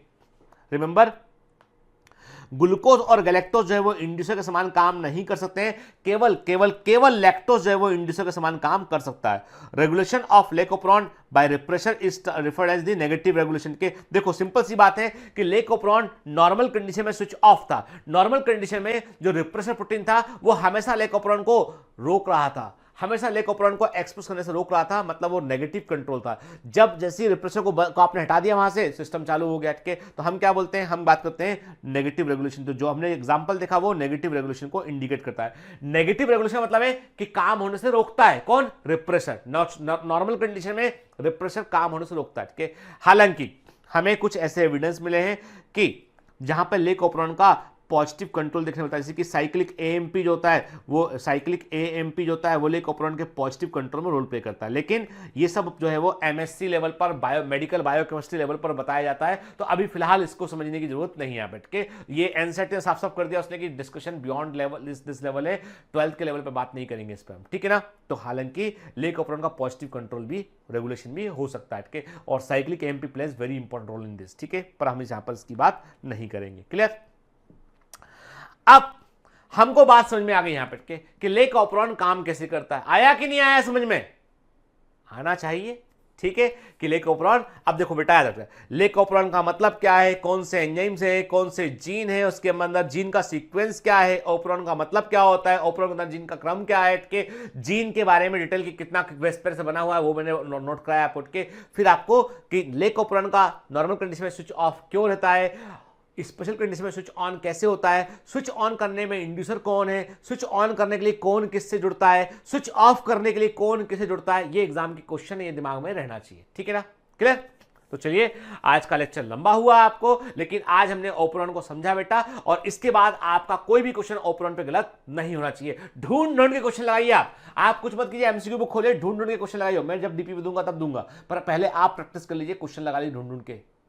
जो भी ओप्रोन पे क्वेश्चन आए सारे आपसे बनना चाहिए बेटा। ठीक है ना? चलिए पढ़ते रहिए, मेहनत करते रहिए। All the best.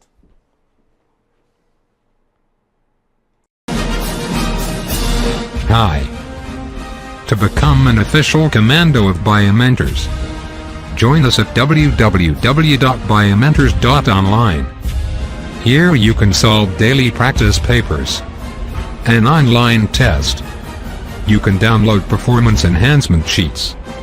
You can track your progress. You can interact with other fellow commandos. Join us and prepare yourself. It's a commando training for your success. Download Biomentors online app from Google Play Store.